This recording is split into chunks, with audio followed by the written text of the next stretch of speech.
Second semester की जो classes हैं वो गेटवे क्लासेस एप्लीकेशन पर 20 मार्च से स्टार्ट होंगी और आप 20 मार्च से सेकंड सेम के कोर्सेज गेटवे क्लासेस एप्लीकेशन पर ले सकते हैं। ये सभी इंडिविजुअल सब्जेक्ट है जिनका प्राइस यहां पर लिखा है, ये कॉम्बो पैक का प्राइस है और ये अभी आपको होली के ऑफर भी मिल रहा है, तो केवल आपको इतने प्राइस में पूरा कॉम्बो पैक मिल जाएगा।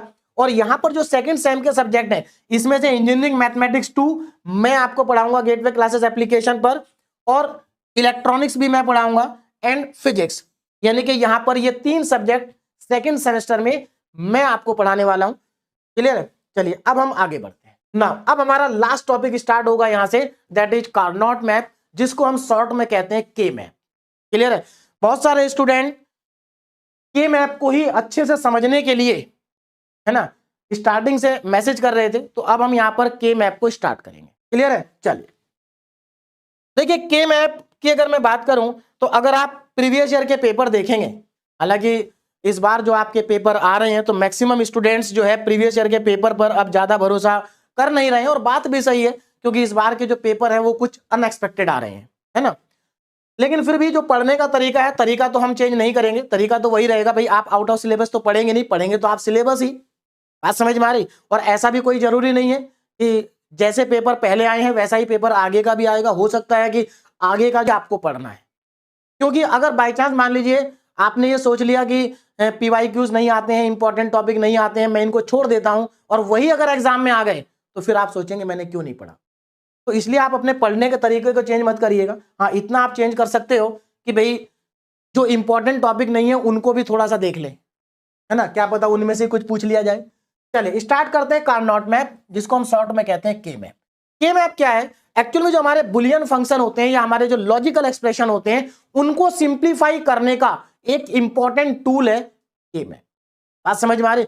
इससे पहले भी हम एक मेथड पढ़ चुके हैं सिंप्लीफिकेशन का, और वो हमने पढ़ा था बुलियन अलजेब्रा में। बुलियन लॉ की हेल्प से भी हम लॉजिकल एक्सप्रेशन को सिंप्लीफाई कर सकते हैं।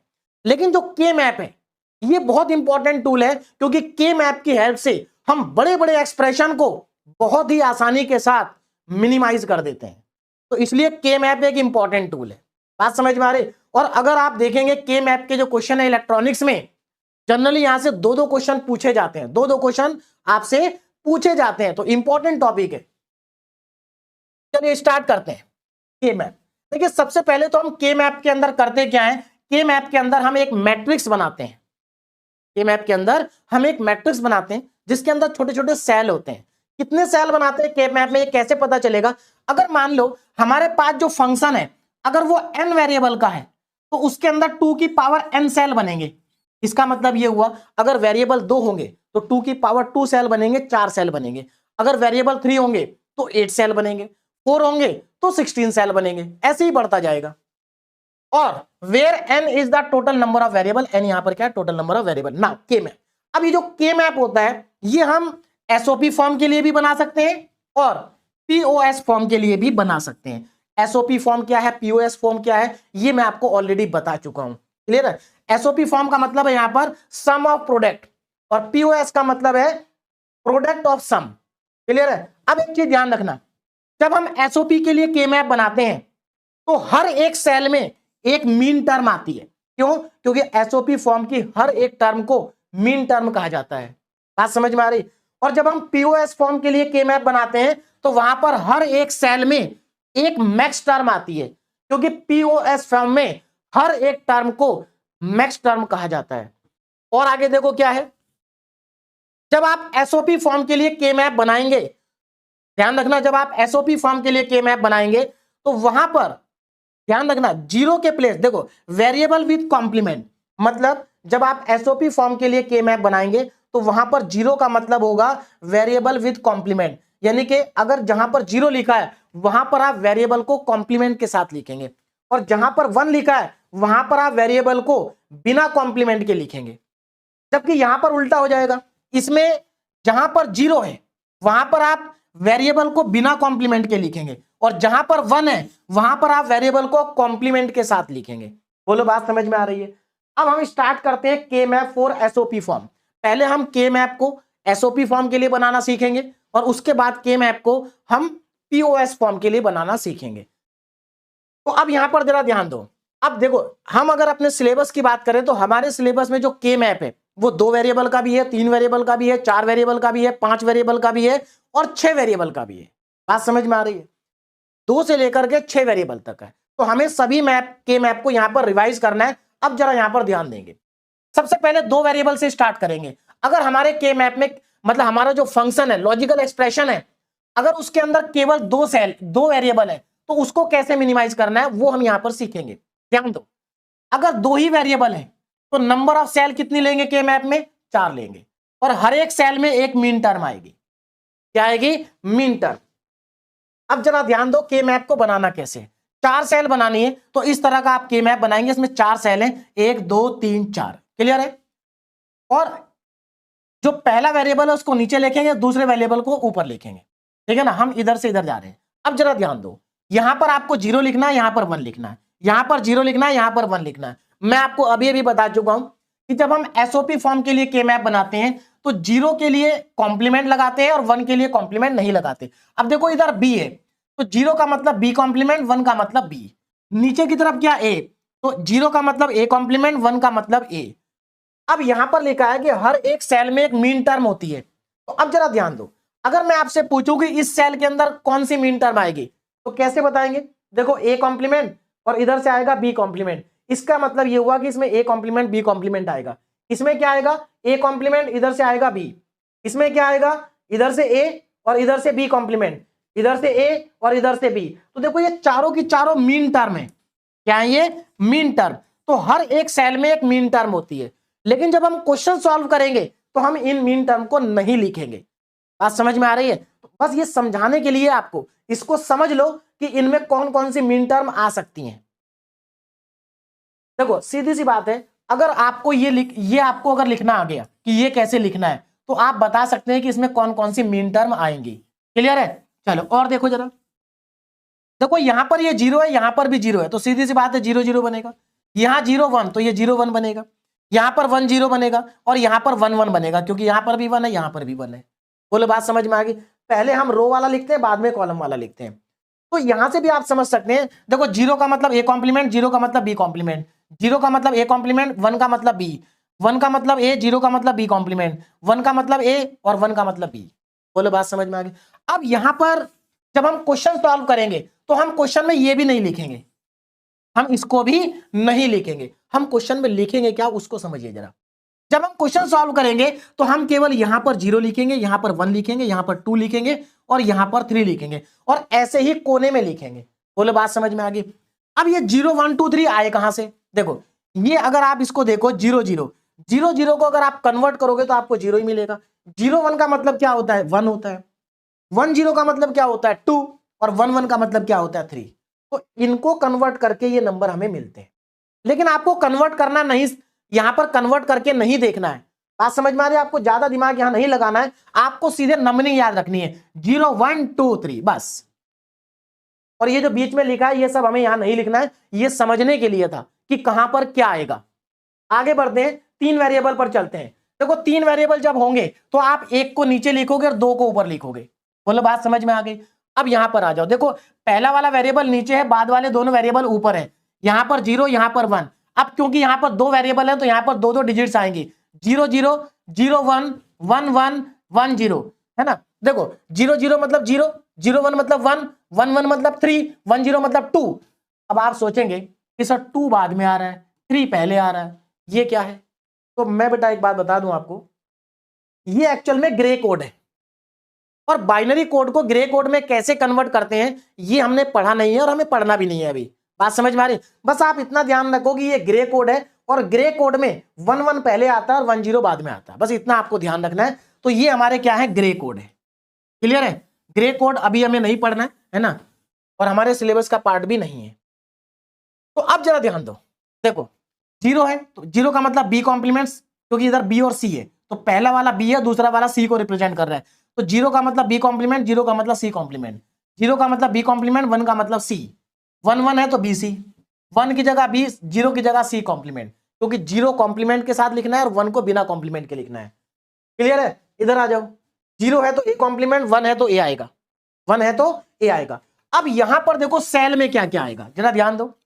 देखो इधर ए कॉम्प्लीमेंट है, इधर बी कॉम्प्लीमेंट, सी कॉम्प्लीमेंट है, तो देखो ये आ जाएगा। मतलब मैं अगर अगर आपको ये लिखना आता है, अगर आपको ये लिखना आता है सब, तो आप बता सकते हैं कि कौन सी सेल में कौन सी मीन टर्म होगी। जैसे मैं अगर आपसे पूछूं कि यहां पर बताओ क्या आएगा, तो आपको देखना कैसे भाई, इधर से तो ए आएगा, उधर से बी सी आएगा, तो इसका मतलब यहां पर ए बी सी आएगा। लेकिन जब हम क्वेश्चन सॉल्व करेंगे तो हम ये कुछ भी लिखेंगे नहीं, हम लिखेंगे क्या, हम लिखेंगे व्हाइट वाले नंबर। देखो इसमें 0 आएगा, इसमें 1 आएगा। देखो 0 1 2 3 4 5 6 7। अब ये जो नंबरिंग है इसको आपको समझना है, ये आपके लिए सबसे इंपॉर्टेंट है। 0 1 2 बाद में आएगा, 3 पहले आएगा, 4 5 6 बाद में आएगा, 7 पहले आएगा। ऐसा हो क्यों रहा है, क्योंकि देखो 0 1 1 का मतलब क्या है 3, और 0 1 0 का मतलब क्या है 2, तो यहां पर 2 बन रहा है, यहां पर 3 बन रहा है। लेकिन आपको इसको देखना ही नहीं है, आपको तो सीधे नंबरिंग समझनी है कि नंबरिंग को लिखना कैसे है। 0 1 2 3 4 5 6 7, बस आपको यह समझना है। अब देखो 4x4 पे चल, 4 वेरिएबल में चलते हैं। 4 वेरिएबल में होंगे 16 सेल। अच्छा एक चीज और मैं आपको समझा दूं, यहां पर 3 वेरिएबल है, तो याद रखना हमेशा नीचे 1 लेना, ऊपर 2 लेने। तो इधर आपको 4 सेल बनानी है, इधर आपको 2 बनानी है। बात समझ में आ गई। ऐसा ना हो कि आप ऐसे बना दे, ऐसे नहीं, आप ऐसे ही बनाएंगे, एक ही तरीका रखिए। देखो 4 वेरिएबल 16 सेल बनेगी, 4 ऐसे 4 ऐसे, इसमें से पहले 2 वेरिएबल नीचे और बाद के 2 वेरिएबल ऊपर, मतलब नीचे ए बी ऊपर सी डी। तो देखो यहां क्या 0 0 0 1 1, ये नंबरिंग सेम रहेगी हमेशा। 0 0 0 1 1 1 1 0, सब में यही लिखना है। 0 0 0 1 1 1 1 0। अब जरा यहां पर नंबरिंग देखो, ये आपकी मीन टर्म है, सबके अंदर मीन टर्म लिखी हुई है, लेकिन हमें क्वेश्चन में इनको नहीं लिखना है। जैसे मैं अगर आपसे पूछूं कि बताओ यहां पर कौन सी मीन टर्म आएगी, तो आप कैसे बताएंगे। देखो यहां पर पूछा है ना, तो इधर से ए भी आएगा और उधर से सी कॉम्प्लीमेंट डी आएगा, तो आप बता सकते हैं, तो लिखने की क्या जरूरत है। चलो अब नंबरिंग देखो, 0 1 2 3, मतलब 0 1 2 आगे 3 पीछे, उसके बाद 4 5 6 7। अब देखो 4 5 6 7, 7 के बाद क्या आएगा 8। अब नीचे आ जाओ, इस वाली रो को लास्ट में लिखना है। तो 8 9 10 11 12 13 14 15, मतलब आपको इन आखिरी वाली 2 सेल में नंबर को पलटना है। बात समझ में आ रही, छोटा नंबर आगे बड़ा नंबर पीछे, आखिरी की 2 सेल में। और ये जो आपकी तीसरी रो है इसमें आखिरी में लिखना है, थर्ड रो से पहले आप इस वाली रो में नंबर लिखेंगे। बस ये आपको यहां पर अच्छे से समझ लेना है। क्लियर है। अब आगे बढ़ के क्वेश्चन सॉल्व करते हैं हम सीधे। अच्छा यहां पर क्वेश्चन सॉल्व करने से पहले 2-3 कॉन्सेप्ट मैं आपको और समझा देता हूं। देखो क्या है, एक कॉन्सेप्ट तो ये है कि ग्रुपिंग कैसे करनी है ना। सबसे पहले ये समझिए रूल ऑफ मिनिमाइजेशन। आपको क्या करना है भाई, आपको फंक्शन को मिनिमाइज करना है, तो इसके लिए आपको ध्यान क्या रखना है, ध्यान दो जरा। सबसे पहले तो अगर आप एसओपी फॉर्म का क्वेश्चन कर रहे हैं, किसका कर रहे हैं, एसओपी फॉर्म का अगर आप क्वेश्चन कर रहे हैं, सम ऑफ प्रोडक्ट फॉर्म का, तो याद रखना एसओपी फॉर्म में जहां जहां पर मीन टर्म होगी वहां वहां पर आपको 1 लिखना है। अभी मैं क्वेश्चन कराऊंगा समझ में आ जाएगा। और अगर आपका पीओएस फॉर्म का क्वेश्चन है, तो जहां जहां पर मैक्स टर्म है वहां पर आपको 0 लिखना है। बोलो बात समझ में आ गई। अब आगे देखो ना, अब देखो आप हर एक मीन टर्म के लिए क्या लिखोगे, 1 लिखोगे। मान लो मैं एसओपी फॉर्म की बात कर रहा हूं, तो आपने क्या करा, जितनी भी मीन टर्म आपको क्वेश्चन में दी थी आपने उन सब की जगह पर 1 लिख दिया। क्या लिख दिया, 1। तो आपके जो सेल है भाई, आपकी जो सेल है, देखो ये जो मीन टर्म लिखी हुई है ना, आपको क्वेश्चन के अंदर इनमें से कुछ मीन टर्म गिवन होंगी। आपको क्या करना है, जो जो मीन टर्म क्वेश्चन में गिवन है उनके प्लेस पर 1 लिखना है एसओपी फॉर्म में, और उसके बाद 1 का ग्रुप बनाना है। क्या करना है, 1 का ग्रुप बनाना है। ग्रुप कैसे बनेगा वो मैं आपको अभी समझाता हूं। देखो आपको क्या करनी है, ग्रुपिंग करनी है, 1 का ग्रुप बनाना है। अब ग्रुप बनाते समय आपको केवल एक लाइन ध्यान रखनी है, ये लाइन बहुत इंपॉर्टेंट है। जिसको ये लाइन समझ में आ गई, मान लीजिएगा उसको के मैप समझ में आ गया। लाइन क्या है, form minimum number of group, आपको कम से कम ग्रुप बनाने हैं। बात समझ में आ रही है, आपको कम से कम ग्रुप बनाने हैं, पहली बात। और इसी में आगे क्या लिखा है, and form big size group, और बड़े से बड़ा ग्रुप बनाना है। तो बस आपको एक लाइन याद रखनी है कि कम से कम ग्रुप बनाने हैं और बड़े से बड़ा ग्रुप बनाना है। यहां पर मैं बताता हूं स्टूडेंट कई बार गलती क्या कर देता है, वो बड़े ग्रुप को बनाने के चक्कर में नंबर ऑफ ग्रुप ज्यादा बना देता है, गलत हो जाएगा क्वेश्चन। आपको कम से कम ग्रुप बनाने हैं और बड़े से बड़ा ग्रुप बनाना है। मतलब ऐसा ना हो कि बड़ा ग्रुप बनाने के चक्कर में नंबर ऑफ ग्रुप ज्यादा बना दिए। तो आपको सबसे पहले आपके दिमाग में ये फीड होना जाना चाहिए कि मुझे कम से कम ग्रुप बनाने हैं, चाहे बड़ा ग्रुप बने या ना बने, लेकिन मुझे कम से कम ग्रुप बनाने। मान लीजिए आप एक बहुत बड़ा ग्रुप बना लेते हैं, लेकिन आपके ग्रुप बन गए 5। एक दूसरा स्टूडेंट है, वो आपके बराबर बड़ा ग्रुप नहीं बनाता, लेकिन उसके टोटल ग्रुप 4 बने हैं, तो उसका क्वेश्चन सही होगा जिसके 4 ग्रुप बने, और आपका गलत हो जाएगा। भले ही आपने बड़ा ग्रुप बनाया लेकिन आपके ग्रुप 5 हो गए, तो आपका क्वेश्चन गलत। तो कम से कम ग्रुप बनाने हैं और बड़े से बड़ा ग्रुप बनाना है, इन दोनों को बैलेंस करके चलना है। क्लियर है? बात समझ में आ रही है?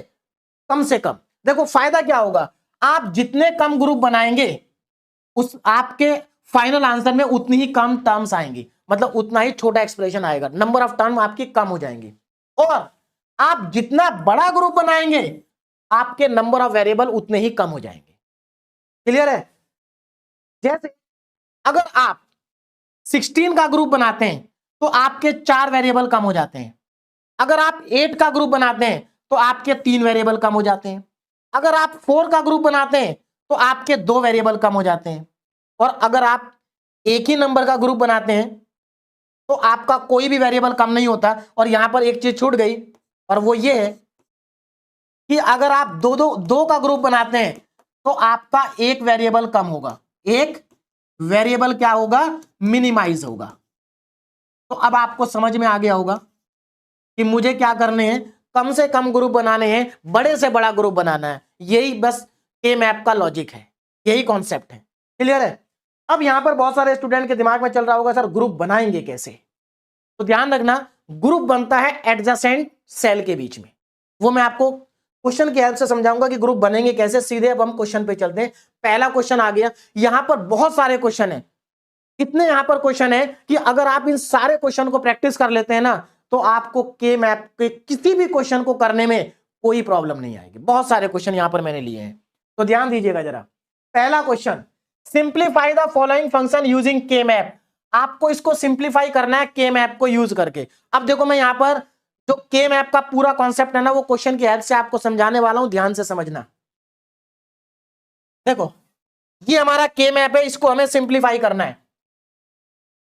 2 वेरिएबल का फंक्शन है। अब आप सोचेंगे सर ये किस तरह का एक्सप्रेशन है, तो ये एक्सप्रेशन मैं आपको ऑलरेडी पहले बता चुका हूं। मैंने आपको बताया था कि जो स्टैंडर्ड एसओपी फॉर्म होती है उसको हम समेशन से रिप्रेजेंट करते हैं। और यहां जो एम है, स्मॉल एम का मतलब होता है मीन टर्म। क्या है? Mean term. तो मैं आपको बताऊं इसका मतलब क्या है। इसका एक्सप्रेशन का मतलब यह है कि जिस सेल में 0 है उसमें एक मीन टर्म है। देखो जीरो सेल कौन सी है हमारी, ये 0 सेल है। देखो नंबरिंग याद रखना, 0 1 2 3, 0 1 2 3, ये हमारी नंबरिंग है सेल की। तो यहां पर इस एक्सप्रेशन का मतलब यह है, इस एक्सप्रेशन का मतलब यह है कि जिस सेल में 0 लिखा है उस सेल में एक मीन टर्म है, जिस सेल में 1 लिखा है उसमें भी मीन टर्म है, और जिस सेल में 3 लिखा है उसमें भी मीन टर्म है। इस क्वेश्चन को और कैसे लिखा जा सकता है वो मैं आपको बताता हूं। देखो 0 वाली सेल में मीन टर्म कौन सी होगी जरा बताना। देखो ये हमारी 0 वाली सेल है ना, इसमें कौन सी मीन टर्म होगी, इधर से ए कॉम्प्लीमेंट आएगा, इधर से बी कॉम्प्लीमेंट आएगा। इसका मतलब 0 का मतलब है ए कॉम्प्लीमेंट बी कॉम्प्लीमेंट। बोलो बात समझ में आ गई? 0 का मतलब क्या है, ए कॉम्प्लीमेंट बी कॉम्प्लीमेंट। अच्छा 1, इस सेल में कौन सी मीन टर्म आएगी, ए कॉम्प्लीमेंट और बी प्लस ए कॉम्प्लीमेंट और बी। अच्छा उसके बाद 3 में ये, इसमें कौन सी मीन टर्म आएगी, इधर से ए आएगा उधर से बी आएगा प्लस ए बी। देखो ये मैंने आपको लिख के क्यों बताया, क्योंकि इस क्वेश्चन को 2 तरीके से पूछा जा सकता है। या तो आपको ऐसे दिया जाएगा, या तो आपको ऐसे दिया जाएगा क्वेश्चन, या फिर ऐसे दिया जाएगा, दोनों का मतलब सेम ही है ना। तो आपको करना क्या है, के मैप का यूज करके इस एक्सप्रेशन को सिंप्लीफाई करना है। अब इसको ऐसे लिखें या ऐसे लिखें, दोनों का मतलब सेम है। बात समझ में आ रही? अब क्योंकि के मैप के अंदर बहुत बड़े बड़े एक्सप्रेशन होते हैं तो जनरली ऐसे लिख करके कम देते हैं, ऐसे लिख करके ज्यादा देते हैं। क्योंकि देखो इतने बड़े एक्सप्रेशन को कितने छोटे से स्पेस में लिख दिया, और आगे जाके तो और भी बहुत बड़े बड़े एक्सप्रेशन आएंगे। क्लियर है? चलिए, तो आपसे चाहे ऐसे पूछा जाए या ऐसे पूछा जाए, दोनों का मतलब सेम है। अब जरा ध्यान से समझो, आपको करना क्या है। देखो, सबसे पहले आपको के मैप बनाना है, मतलब आपको 4 सेल बना लेनी है, 4 सेल आपको बना लेनी है। यहां पर ये इतना इतना काम आपको पहले ही करके रख देना है, ये काम पहले ही कर लेना, ये तो फिक्स है। अब आगे देखो करना क्या है। जीरो, जहां पर देखो जीरो, जिस सेल में जीरो लिखा है ना, आपको उस सेल में 1 लिखना है। क्यों? क्योंकि इस सेल में एक मीन टर्म है, और मैंने अभी अभी आपको क्या कहा था कि हर एक मीन टर्म के लिए आपको 1 लिखना है। तो जिस जिस सेल में मीन टर्म है, उस सेल में आप 1 लिखेंगे। तो एक तो इस वाली सेल में मीन टर्म है, तो आप 1 लिखेंगे। इस वाली सेल में भी मीन टर्म है, यहां पर भी 1 लिखेंगे। इस वाली सेल में भी मीन टर्म है, यहां पर भी 1 लिखेंगे। बोलो, बात समझ में आ गई? चलिए, अब देखो 1 लिखने के बाद करना क्या है, ध्यान देना। देखो, इनमें हमने 1 1 लिख दिया। अब आप करोगे क्या? अब ध्यान से समझना करना क्या है। अब आपको करनी ग्रुपिंग एडजेसेंट सेल की। अब देखो एडजेसेंट सेल कौन कौन से हैं। देखो 1 की ग्रुपिंग करनी है। देखो ये दोनों 1 एडजेसेंट सेल में लिखे हैं। कैसे पता चला एडजेसेंट? देखिए, जो एडजेसेंट सेल होती है ना, उनके बीच में एक लाइन कॉमन होती है। आप देख सकते हैं इन दोनों सेल के बीच में ये वाली लाइन कॉमन है, इसका मतलब ये एडजेसेंट है। क्या ये दोनों एडजेसेंट है? नहीं, क्योंकि इन दोनों के बीच में कोई भी लाइन कॉमन नहीं है। तो याद रखना, जो डायगोनल होते हैं, डायगोनल, ये डायगोनल्स, देखो ये डायगोनल में तो लिखे 1, तो ध्यान रखना कभी भी डायगोनल 1 की ग्रुपिंग नहीं होती। डायगोनल वाले 1 की ग्रुपिंग नहीं होती, क्योंकि ये एडजेसेंट सेल में नहीं है। ये दोनों एडजेसेंट में है, ये दोनों भी एडजेसेंट में है।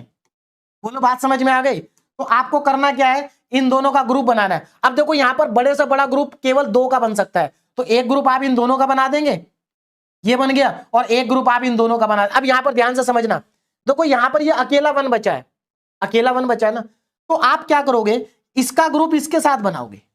अब बहुत सारे स्टूडेंट सोच सकते हैं कि सर ये तो पहले से ग्रुप में आ चुका। तो एक चीज मैं आपको बता दूं बेटा, अगर आपका ग्रुप बड़ा बन रहा है तो आप एक ही 1 को कई ग्रुप में ले सकते हैं, मतलब आप ओवरलैपिंग कर सकते हैं।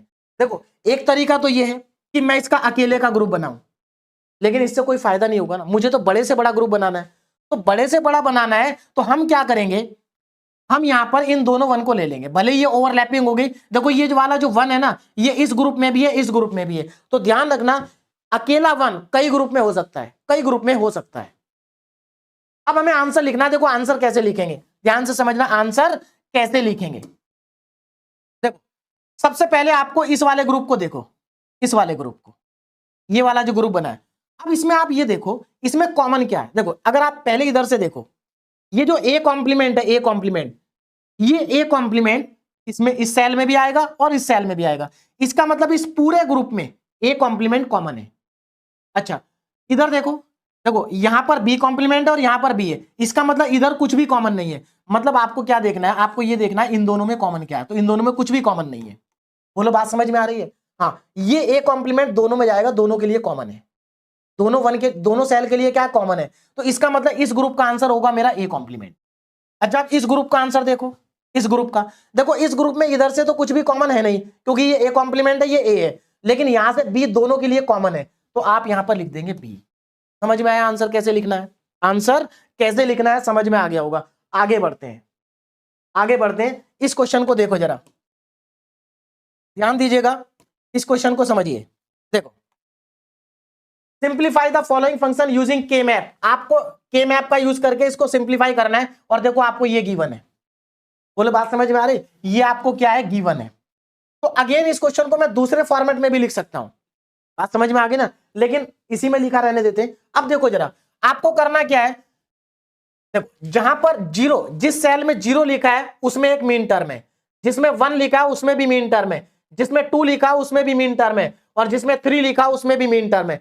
तो आपको क्या करना है, जहां जहां पर ये नंबरिंग गिवन है उस सेल में 1 लिखना है, क्योंकि एक्चुअल में ये जो नंबरिंग है ये मीन टर्म को रिप्रेजेंट कर रही है। तो आपको क्या करना है, सब में 1 लिखना है। देखो 0 में भी 1 लिखना है, 1 में भी 1 लिखना है, 2 में भी 1 लिखना है, 3 में भी 1 लिखना है, चारों सेल में 1 आ गया। अब मुझे क्या करना है, ग्रुप बनाना है एडजेसेंट सेल का, और बड़े से बड़ा ग्रुप बनाना है, कम से कम ग्रुप बनाने। तो ध्यान दो, यहां पर तो एक ही ग्रुप बनेगा चारों का, यहां पर चारों का एक ही ग्रुप बनेगा। ये लीजिए, ये बन गया, चारों का एक ही ग्रुप बनेगा। बोलो, बात समझ में आ रही है? और कोई ग्रुप बनेगा ही नहीं, चारों के चारों 1 कंज्यूम हो गए यहां पर ही। तो अब कॉमन क्या आएगा? अब मुझे बताओ, क्या इन दोनों में कुछ कॉमन है क्या? नहीं है। क्या इन दोनों में कुछ कॉमन है क्या? नहीं है। और जब कुछ कॉमन नहीं होता तो 1 कॉमन होता है। भाई देखो, मैं ये कह रहा हूं नहीं है, लेकिन एक्चुअल में इसमें और इसमें 1 कॉमन है, इसमें और इसमें 1 कॉमन है, तो इसका फाइनल आंसर 1 आएगा। समझ में आ गया इसका आंसर कैसे लिखना है? तो आप हमेशा याद रखना, देखो हमेशा याद रखना, अगर किसी भी फंक्शन में सारी मीन टर्म गिवन है तो उसका आंसर 1 आएगा। भाई ये 2 वेरिएबल का फंक्शन है, तो 2 वेरिएबल के फंक्शन में maximum number of mean term कितनी होती है? 2 की पावर n, फॉर्मूला यही है ना। तो इसका मतलब 2 की पावर 2 कितनी होगी? 4। और इसमें देखो 4 मीन टर्म दे रखी है। तो याद रखना, कभी भी अगर फंक्शन के अंदर सारी मीन टर्म गिवन है तो उसका आंसर 1 आएगा। कितना आएगा? 1 आएगा। तो इसका आंसर है 1। आगे बढ़ते हैं नेक्स्ट क्वेश्चन की तरफ। देखो नेक्स्ट क्वेश्चन क्या है? अब 3 वेरिएबल का क्वेश्चन आ गया। मैं यहां पर आपको 6 वेरिएबल तक के क्वेश्चन कराऊंगा, बस आपको फोकस करना है क्वेश्चन पे। Simplify the function using K map. 3 variable का फंक्शन है ना, 3 वेरिएबल का फंक्शन है। एक चीज मैं आपको और बता दूं, कितने वेरिएबल का फंक्शन होगा आप नंबरिंग को देखकर भी पहचान सकते हैं। देखो यहां पर नंबरिंग 7 तक जा रही है, तो सीधी सी बात है, अगर 7 तक नंबरिंग जा रही है तो 3 वेरिएबल होंगे, क्योंकि 2 वेरिएबल में तो नंबरिंग हमारी 3 तक जाती है। क्लियर है? चलिए अब जरा यहां पर ध्यान दो ना, करना क्या है, नंबर 1 लिखना है। कहां कहां पर 1 लिखना है? अच्छा पहले मैं इनको एक बार हटा ही देता हूं, ये लीजिए। अब देखो जरा यहां पर आ जाओ, एक तो जिस सेल में 0 है उसमें 1 लिखना है। देखो 0 वाली सेल में 1 लिखना है, 1 वाली सेल में 1 लिखना है, 3 वाली सेल में 1 लिखना है, और उसके बाद 6 वाली सेल में भी 1 लिखना है, और 7 वाली सेल में भी 1 लिखना है। अब जरा यहां देखो, इस क्वेश्चन से आपको बहुत कुछ समझ में आएगा। अब मुझे करनी ग्रुपिंग, सबसे बड़ा ग्रुप। अच्छा एक चीज मैं आपको और बता दूं, पहले मैं आपको ये बता दूं कि आपको स्टार्टिंग में कौन सा ग्रुप बनाना चाहिए। देखो आप ये देखो, आसान तरीका बता रहा हूं, आप ये देखो कि ऐसा कौन सा 1 है जो एक ही ग्रुप में आ सकता है, उसको पहले बनाओ। जैसे इस 1 को देखो, ये केवल इसके साथ ग्रुप बना सकता है और किसी के साथ नहीं बनाएगा। और एक चीज ध्यान रखना, जो ग्रुप होता है या तो वो 2 का बनता है, या 4 का बनता है, या 8 का बनता है, या 16 का बनता है। ऐसा नहीं कि आपने 3 का ग्रुप बना दिया। ग्रुप हमेशा 2 की पावर में बनेंगे भाई, या तो 2 का ग्रुप बनेगा, देखो या तो केवल 1 का ग्रुप बनेगा, या 2 का बनेगा, या 4 का बनेगा, या 8 का बनेगा, या 16 का बनेगा। इसके अलावा कोई और ग्रुप मत बना देना। बात समझ में आ रही है? गलत हो जाएगा। चलिए आ जाते हैं इधर। देखो हमें करना क्या, ग्रुपिंग करनी है। तो ये वाला जो हमारा 1, ये जो 1 है, ये केवल इसी के साथ ग्रुप बना सकता है बस, और किसी के साथ नहीं बना पाएगा। अच्छा इस वाले को देखो, ये केवल इसके साथ बना सकता है और किसी के साथ नहीं बना सकता। अब यहां पर देखो एक इंपॉर्टेंट चीज जो आपको सीखनी चाहिए। अब ये अकेला 1 बचा, इसका ग्रुप किसके साथ बनाए?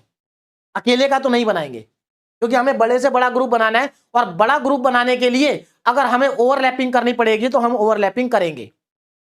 तो इस 1 का ग्रुप इसके साथ भी बन सकता है, इस 1 का ग्रुप इसके साथ भी बन सकता है। किसके साथ बनाऊं? दोनों के साथ सही है, किसी के साथ भी बना लो, दोनों के साथ सही है।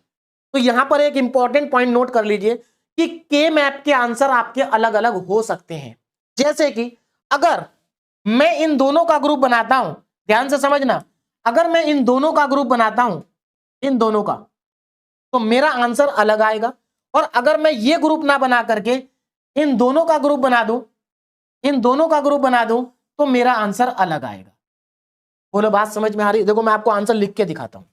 मान लीजिए मैंने ये वाला ग्रुप बना दिया, मैं आंसर लिखने जा रहा हूं। पहले मैं इस वाले ग्रुप के लिए आंसर लिखता हूं, तो मुझे बताओ इस ग्रुप के लिए आंसर क्या होगा। देखो इस ग्रुप में कॉमन क्या है? इस ग्रुप में एक तो ये ए कॉम्प्लीमेंट कॉमन है, और दूसरा इन दोनों में देखो कॉमन क्या है, इन दोनों में बी कॉम्प्लीमेंट कॉमन है। इसका मतलब इधर से ए कॉम्प्लीमेंट आएगा और इधर से बी कॉम्प्लीमेंट आएगा। तो इसका आंसर मेरा आया ए कॉम्प्लीमेंट बी कॉम्प्लीमेंट। इस ग्रुप के लिए, इस वाले ग्रुप के लिए आंसर आया ए कॉम्प्लीमेंट बी कॉम्प्लीमेंट। ठीक है, अब मैं इस ग्रुप का आंसर लिखता हूं। इस ग्रुप का आंसर क्या आएगा? देखो इधर से तो ए आएगा कॉमन, और यहां से क्या कॉमन आएगा? यहां से बी कॉमन आएगा। तो इसका मतलब इधर से ए, इधर से बी, तो मेरा यहां पर आएगा ए बी। ठीक है, आगे बढ़ते हैं। अब इस ग्रुप के लिए जो येलो कलर से बनाया, इसके लिए आंसर लिखता हूं। देखो इसके लिए आंसर क्या आएगा? इधर से आएगा ए कॉम्प्लीमेंट, और यहां से क्या कॉमन आएगा? यहां से आएगा सी कॉमन। देखो दोनों में सी कॉमन है, तो इसका मतलब ए कॉम्प्लीमेंट सी। लेकिन मेरा आंसर तो कुछ और आ रहा है भाई ये दो टर्म तो सेम है लेकिन ये तो अलग आ रही है मेरी। तो अलग क्यों आ रही है मालूम है? क्योंकि मैंने ये वाला ग्रुप ना बना करके मैंने ये ग्रुप बनाया है। बात समझ में आ रही है? लेकिन आंसर दोनों सही है, ये मत समझ लेना कि ये गलत है। इट इज करेक्ट, बिल्कुल सही है। तो इसीलिए कह रहा हूं के मैप में आपके आंसर अलग अलग भी हो सकते हैं। ये भी सही है, ये भी सही है। अब देखो मैंने ये ग्रुप बना दिया, तो अब मेरा आंसर देखो नीचे वाला आएगा। क्यों? क्योंकि इस ग्रुप के लिए बीसी कॉमन है, इधर से कुछ भी कॉमन नहीं है, और देखो यहां पर बीसी आ रहा है। तो ये भी सही है, ये भी सही है। आप जो भी बनाना चाहे बना सकते हैं। तो एक ही क्वेश्चन के आंसर आपके अलग अलग भी हो सकते हैं। हाँ, आपको कैसे पता चलेगा कि आपका आंसर सही है या गलत है? तो वो भी मैं आपको बता देता हूं। देखो मान लीजिए आपको ये क्वेश्चन बुक से कर रहे हैं और बुक में आंसर दिया ये वाला, आपका आ गया ये वाला, कैसे पता चलेगा करेक्ट है? देखो बहुत आसान है। इसमें कितनी टर्म है? 1 2 3। इसमें कितनी है? 1 2 3। नंबर ऑफ टर्म क्या है? बराबर है, ठीक है। इसमें कितने वेरिएबल है? यहां पर देखो दो दो वेरिएबल का ग्रुप है, ये भी 2 का है, ये भी 2 का है, ये भी 2 का, यहां पर भी 2 2 का। इसका मतलब करेक्ट है। मतलब अगर आपकी नंबर ऑफ टर्म और जो आंसर बुक में दिया उसकी नंबर ऑफ टर्म बराबर हैं और हर एक टर्म में नंबर ऑफ वेरिएबल भी बराबर हैं, मतलब सब में अगर इसमें 2 2 है तो वहां पर भी 2 2 है, तो आपका 100% क्वेश्चन सही होगा। हाँ, बुक में अगर आपको 3 टर्म दे रखे हैं और आपकी 4 टर्म आ गई तो डेफिनेटली आपका आंसर गलत होगा। तो आंसर अलग अलग हो सकते हैं लेकिन नंबर ऑफ टर्म अलग अलग नहीं होंगी, नंबर ऑफ टर्म सेम रहेंगी, नंबर ऑफ वेरिएबल सेम रहेंगे। एक टर्म के अंदर 2 है तो 2 ही आएंगे, आपके भी 2 आने चाहिए। क्लियर है? चलिए अब आगे बढ़ते हैं नेक्स्ट क्वेश्चन की तरफ। अगेन 3 वेरिएबल का है। देखो यहां पर अगेन 3 वेरिएबल का। देखो मैं आपको बता दूं 2 वेरिएबल 3 वेरिएबल के क्वेश्चन जनरली एकेडीयू में पूछते नहीं है, लेकिन सिलेबस का पार्ट है, पूछ भी सकते हैं।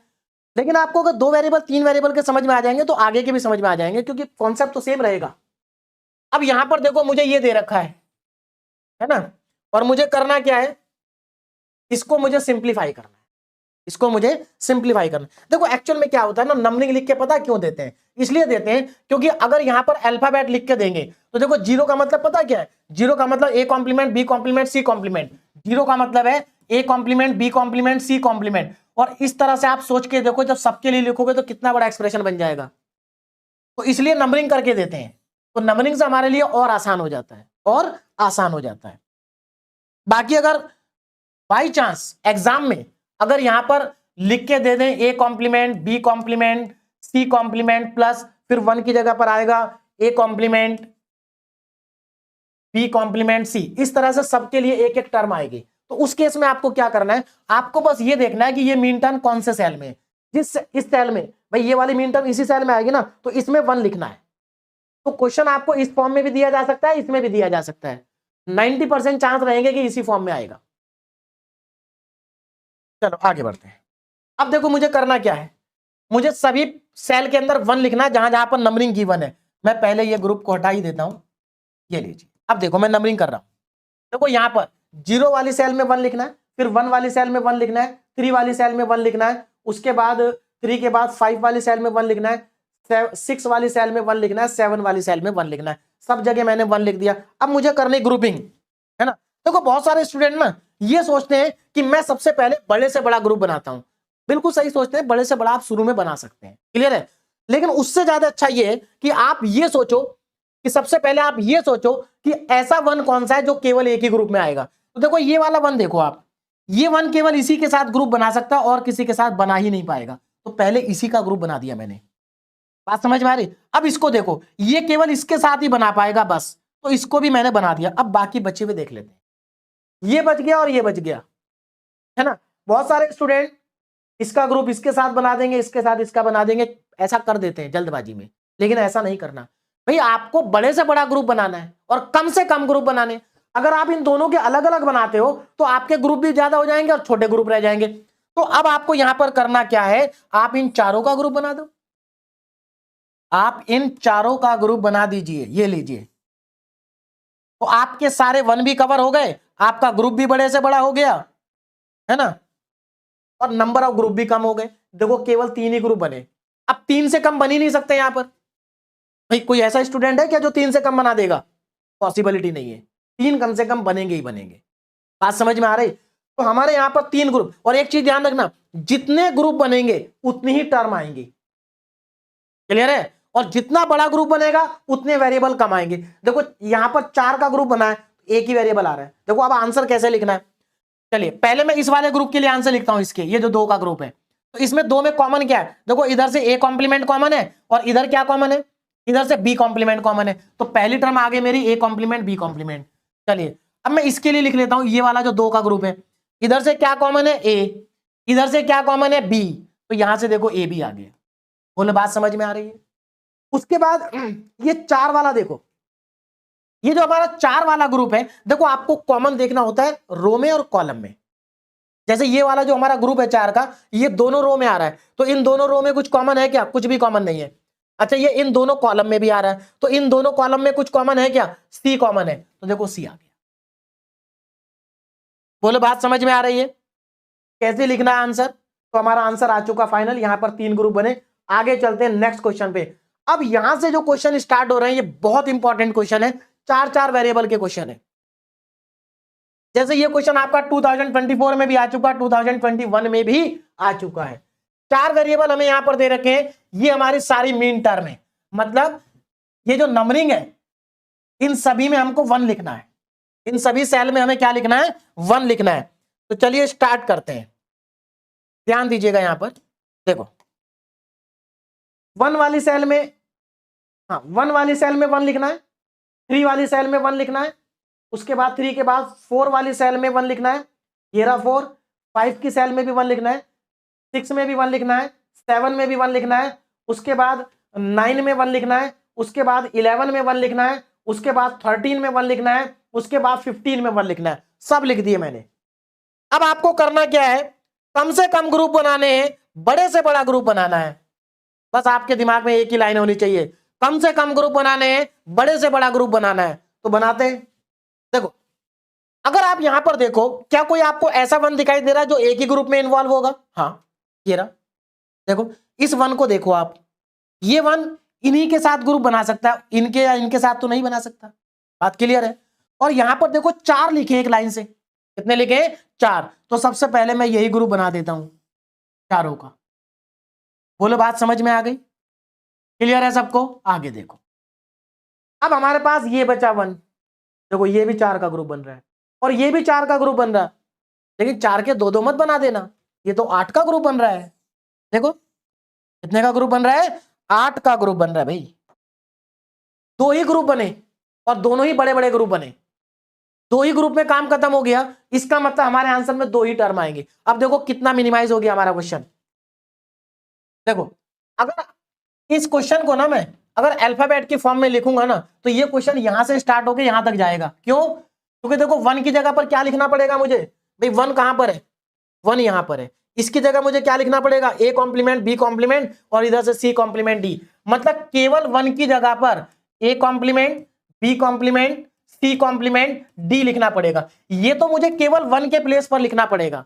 इसी तरह से हर एक नंबर के लिए मुझे इस तरह से लिखना पड़ेगा और बीच में लगाना पड़ेगा प्लस। तो ये लाइन यहां से स्टार्ट होगी, यहां पर जाके खत्म होगी। तो इसीलिए क्वेश्चन को जनरली अल्फाबेट की फॉर्म में नहीं दिया जाता। और सिंप्लीफाई करने के बाद आंसर क्या आ रहा है? छोटा सा ये आंसर आ रहा है। तो क्या बिना के मैप के इतने बड़ा क्वेश्चन कर पाना पॉसिबल है क्या बुलियन फंक्शन से? बहुत समय खराब होगा। तो इसीलिए कहते हैं के मैप बहुत इंपॉर्टेंट टूल है किसी भी फंक्शन को मिनिमाइज करने के लिए। क्लियर है? चलिए अब देखो यहां पर क्या है। तो simplify the function using K map, हमें के मैप का यूज करके इसको सिंप्लीफाई करना है। Also implement the simplified function, ये इंपॉर्टेंट लाइन है यहां पर। देखो बच्चे क्या करते हैं ना, के मैप बनाने की प्रैक्टिस करके चले जाते हैं और एग्जाम में क्वेश्चन में ये लाइन ऐड करके देंगे कि इंप्लीमेंट करो, also implement the simplified function using basic gates only. मतलब आपको बेसिक गेट का यूज करके सिंप्लीफाइड फंक्शन को इंप्लीमेंट करना है। बात समझ में आ रही है? कैसे इंप्लीमेंट करते हैं वो हम यहां पर सीखेंगे। पहले के मैप को आंसर देख लेते हैं। तो के मैप समझ में आया कैसे बनेगा? ठीक है, अब आगे देखो जरा। ये वाला जो ग्रुप है, इस ग्रुप के लिए देखो हमारे पास कॉमन क्या आएगा। देखो इस पूरे ग्रुप में ए कॉम्प्लीमेंट प्लस बी तो कॉमन है भाई, ये तो पूरे में रहेगा ना, ए कॉम्प्लीमेंट बी। अच्छा क्या इन चारों में कुछ कॉमन है? कुछ भी कॉमन नहीं है भाई। इन चारों में से आप क्या कॉमन ले लोगे? 1 कॉमन ले सकते हो बस, कुछ भी कॉमन नहीं है। इसका मतलब इस ग्रुप का आंसर क्या है? इस ग्रुप का आंसर है A complement B. A complement B. बोले बात समझ में आ रही? देखो ये 4 का ग्रुप है, मैंने आपको स्टार्टिंग में बताया था अगर 4 का ग्रुप बनेगा ना तो 2 वेरिएबल मिनिमाइज हो जाएंगे। इस फंक्शन में 4 वेरिएबल है, आंसर में 2 वेरिएबल आ रहे हैं टर्म के अंदर। तो इस ग्रुप ने क्या कर दिया, ये 4 का ग्रुप था, इसने 2 वेरिएबल को कम कर दिया। अच्छा ये देखो ये 8 का ग्रुप है, इसमें देखो कॉमन क्या आएगा। इस 8 के ग्रुप में क्या इधर से कुछ कॉमन आएगा क्या? कुछ भी कॉमन नहीं आएगा। देखो इन चारों में कुछ भी कॉमन नहीं है, ठीक है। अब ये ग्रुप इन दोनों कॉलम में भी है, इन दोनों कॉलम में कॉमन क्या है? इन दोनों कॉलम में डी कॉमन है, इसका मतलब यहां पर डी आएगा। हो गया कंप्लीट, क्वेश्चन खत्म। मतलब के मैप खत्म है, क्वेश्चन खत्म नहीं है, क्वेश्चन तो अभी आगे है। अब देखो ये यूनिवर्सिटी एग्जाम में क्वेश्चन 7 मार्क्स में 2 बार पूछा गया है। अभी हमने के मैप बनाया, मतलब इसके आपको 7 में से कितने नंबर मिलेंगे? 4 मिलेंगे अगर आप सही बना के आते हैं तो। बाकी के 3 कहां से मिलेंगे? यहां से मिलेंगे। आपको करना क्या है, logic gate, basic logic gate का यूज करके इस सिंप्लीफाइड फंक्शन को इंप्लीमेंट करना है। बात समझ में आ रही है?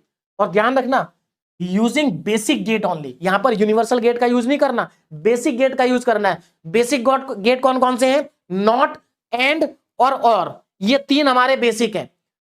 3 है बेसिक, नॉट, एंड और। तो चलिए इसको इंप्लीमेंट करते हैं। देखो इंप्लीमेंट करने का तरीका मैं बताता हूं आपको। यहां पर कितने वेरिएबल है? ए, बी और डी, केवल 3 वेरिएबल है।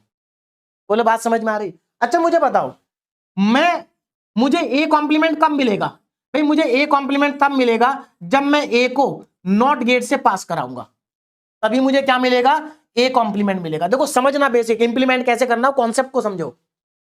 भाई यहां पर ए कॉम्प्लीमेंट है, ए कॉम्प्लीमेंट हमें कब मिलेगा? जब हम इसको नॉट गेट से पास कराएंगे। क्लियर है? अच्छा अब मुझे ए कॉम्प्लीमेंट और बी कब मिलेगा? ये भी बहुत आसान है। भाई ए कॉम्प्लीमेंट बी कब मिलेगा? देखो जब हम ए कॉम्प्लीमेंट और बी को नॉट गेट से पास, सॉरी एंड गेट से पास कराएंगे, तो इसका मतलब ये है, कि अगर मैं इसको ए कॉम्प्लीमेंट को, अगर मैं ए कॉम्प्लीमेंट को कहां से पास कराऊं? ए कॉम्प्लीमेंट को और बी को, अगर मैं इन दोनों को एंड गेट से पास कराऊंगा तो मुझे ए कॉम्प्लीमेंट बी मिलेगा। आगे देखो मैंने आगे कर रखा है, यहां पर बता देता हूं। ये मेरा एक्सप्रेशन है, ये एक्सप्रेशन है। मुझे क्या चाहिए? सबसे पहले मुझे चाहिए ए कॉम्प्लीमेंट, तो मुझे इस ए को नॉट गेट से पास कराना पड़ेगा। नॉट गेट, ये रहा मेरा नॉट गेट, तो मुझे मिला ए कॉम्प्लीमेंट। उसके बाद मुझे क्या चाहिए? मुझे ए कॉम्प्लीमेंट बी चाहिए, तो मुझे क्या करना पड़ेगा? इस ए कॉम्प्लीमेंट को और बी को, दोनों को एंड गेट से पास कराना पड़ेगा, क्योंकि एंड गेट दोनों का मल्टीप्लाई कर देगा। बात समझ में आ रही है?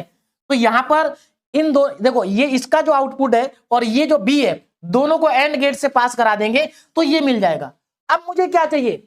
अब मुझे चाहिए इसके साथ में मुझे डी को ऐड करना है। ऐड कौन करता है? और गेट करता है। तो अब आप क्या करेंगे? एक और गेट लगाएंगे और इस और गेट से इसको भी पास करा देंगे और इसको भी पास करा देंगे, दोनों को आपको ऐड करके दे देगा। बात समझ में आ गई? ये होता है इंप्लीमेंटेशन। तो हमने करा क्या? हमारा जो सिंप्लीफाइड एक्सप्रेशन आया था, लॉजिक एक्सप्रेशन, उसको इंप्लीमेंट कर दिया हमने यूजिंग बेसिक गेट्स ओनली। तो मुझे लगता है आपको ये छोटा सा क्वेश्चन समझ में आया होगा कि कैसे हम इंप्लीमेंट करते हैं किसी भी एक्सप्रेशन को बेसिक गेट्स की हेल्प से। ध्यान रखना यहां पर मैंने बेसिक गेट का यूज करा, ये नॉट गेट है, ये एंड गेट है, ये और गेट है। अभी आगे चल के हम नैंड गेट को यूज करके भी करेंगे और नॉर गेट को यूज करके भी करेंगे। तो यहां पर ये क्वेश्चन हमारा कंप्लीट हुआ। इसके आपको के मैप को बनाने के मिलेंगे 4 नंबर, इसको बनाने के मिलेंगे 3 नंबर। और एक चीज मैं आपको और बता दूं, अगर आप के मैप का पूरा क्वेश्चन सही करके आते हैं तो इसमें आपका कोई नंबर कटेगा भी नहीं, क्योंकि थ्योरी नहीं है कि 7 में से 2 दे दिया, 3 दे दिया, 4 दे दिया। यहां पर आपको 7 में से 7 मिलेंगे अगर आपका सही होगा। नेक्स्ट क्वेश्चन पर चलते हैं, और नेक्स्ट क्वेश्चन पर चलने से पहले एक इंपॉर्टेंट चीज यहां पर समझ लेते हैं, that is don't care condition. Don't care condition, ये देखो डोंट केयर कंडीशन क्या होती है, पहले मैं आपको बताऊं क्वेश्चन को देख के आप कैसे पहचानेंगे। अगर आपको कभी भी क्वेश्चन में डी के साथ में इस तरह से कुछ नंबर दे दिए जाए तो समझ लेना वो क्वेश्चन डोंट केयर कंडीशन उसमें इंक्लूड है। अब ये डोंट केयर कंडीशन होती क्या है, समझिए इस बात को। पहले तो डेफिनेशन देखो, combination of input on which output may और मे नॉट बी डिपेंड। मतलब अगर मैं इसको टेक्निकल तरीके से हम इसको समझे, टेक्निकल लैंग्वेज में अगर हम समझे, तो इसका मतलब ये है कि डोंट केयर कंडीशन जो होती हैं ये ऐसे इनपुट होते हैं जिनके ऊपर आउटपुट जो है वो डिपेंड कर भी सकता है और नहीं भी कर सकता। यानी कि इनपुट के ऐसे कॉम्बिनेशन जिनके ऊपर आउटपुट डिपेंड कर भी सकता है और नहीं भी कर सकता, दोनों ही बातें हैं। बात समझ में आ रही? तो ये जो डोंट केयर कंडीशन होती है इसको हम अपने के मैप में इंक्लूड करेंगे, लेकिन हम इनको अपने ग्रुप में तभी इंक्लूड करेंगे अगर इनकी हेल्प से हमारा ग्रुप बड़ा बन रहा है, और अगर इनकी हेल्प से हमारा ग्रुप बड़ा नहीं बन रहा तो हम इनको छोड़ देंगे। मतलब आप इसको ऐसा समझ सकते हैं कि अगर हमें इनकी जरूरत होगी तो हम इन्हें ले लेंगे, और अगर हमें इनकी जरूरत नहीं है तो हम इन्हें छोड़ देंगे। बात समझ में आ गई? बस इस चीज का आपको ध्यान रखना। आप क्वेश्चन देखो जरा, देखिए, minimise using K map and realise the output using gate. देखो यहां पर देखो, इस लैंग्वेज को समझो। आपको के मैप का यूज करके मिनिमाइजेशन करना है, ठीक है, और उसके बाद रियलाइज आउटपुट यूजिंग गेट, और गेट का यूज करके जो आपका आउटपुट आएगा उसको रियलाइज करना है। यानी कि आपको सिंप्लीफाइड एक्सप्रेशन को गेट की हेल्प से इंप्लीमेंट करना है, जैसे लास्ट क्वेश्चन में किया था। आइए करते हैं इसको जल्दी से, और ये क्वेश्चन 2023 में पूछा जा चुका है यूनिवर्सिटी एग्जाम में। चलिए स्टार्ट करते हैं। तो देखो नंबरिंग तो आप कर लेंगे भाई, नंबरिंग करने में किसी को मुझे लगता नहीं कोई प्रॉब्लम है। मैं इनको हटा देता हूं, फिर से लगा देंगे, है ना। चलिए इनको दो को रहने देता हूं। देखो यहां पर नंबरिंग तो सबको पता है भाई। देखो ये नंबरिंग करनी है, 1 की सेल में देखो 1 कहां पर है, यहां पर, इसमें 1 आएगा। 4 वाली सेल में 1 आएगा, 4 कहां पर है, ये रहा, इसमें देखो 1 आ गया। 8 वाली सेल में भी 1 आएगा, 8 कहां पर है, ये रहा, इसमें भी 1 आ गया। 12 वाली सेल में 1 आएगा, 12 कहां पर है, ये रहा, इसमें भी 1 आ गया। 13 में भी 1 आएगा, ये आ गया। 15 में भी 1 आएगा, आ गया। तो देखो हमने ये सब ले लिए। अब ये डोंट केयर कंडीशन, अब जरा ध्यान रखना। देखो जब हम इनको लेते हैं मीन टर्म को, तो हम जहां जहां पर मीन टर्म होती है वहां वहां पर 1 लिखते हैं। लेकिन जब हम डोंट केयर कंडीशन को लेंगे तो जहां जहां पर डोंट केयर कंडीशन होगी वहां पर हम क्रॉस लगाएंगे। जैसे देखो 3, यानी कि 3 की सेल कौन सी है, ये रही, तो 3 वाली सेल में क्रॉस लगाएंगे, 1 नहीं लिखेंगे, क्रॉस लगाएंगे। तो इससे हमें पता चल जाएगा कि ये डोंट केयर कंडीशन है। तो जहां पर क्रॉस लगा होता है वो डोंट केयर कंडीशन होती है। उसके बाद 14, तो 14 वाले सेल में जाओ और क्रॉस लगा दो, अगेन ये डोंट केयर कंडीशन है। कैसी कंडीशन है, डोंट केयर कंडीशन है, क्रॉस लगा दिया मैंने। बोलो बात समझ में आ रही? अब करते हैं ग्रुपिंग। अब जरा ध्यान दो ग्रुपिंग पर। देखो सबसे पहले ये देखो कौन सा 1 ऐसा है जो एक ही ग्रुप में जा सकता है। देखो इस 1 को देखो, ये किसी के साथ ग्रुप नहीं बना रहा, केवल इसके साथ बना रहा है। तो देखो इसकी हेल्प से मेरा ग्रुप बन रहा है, तो मैं इसको ले लूंगा। बात समझ में आ रही है? ये डोंट केयर कंडीशन है, लेकिन क्योंकि इसकी वजह से मेरा ग्रुप 2 का बन रहा है। भाई अगर मैं इसको नहीं लूंगा तो मेरा एक का ही ग्रुप बनेगा बस। तो मैंने क्या कहा, अगर डोंट केयर कंडीशन की वजह से आपका ग्रुप बड़ा बनता है तो आप डोंट केयर कंडीशन को लेंगे।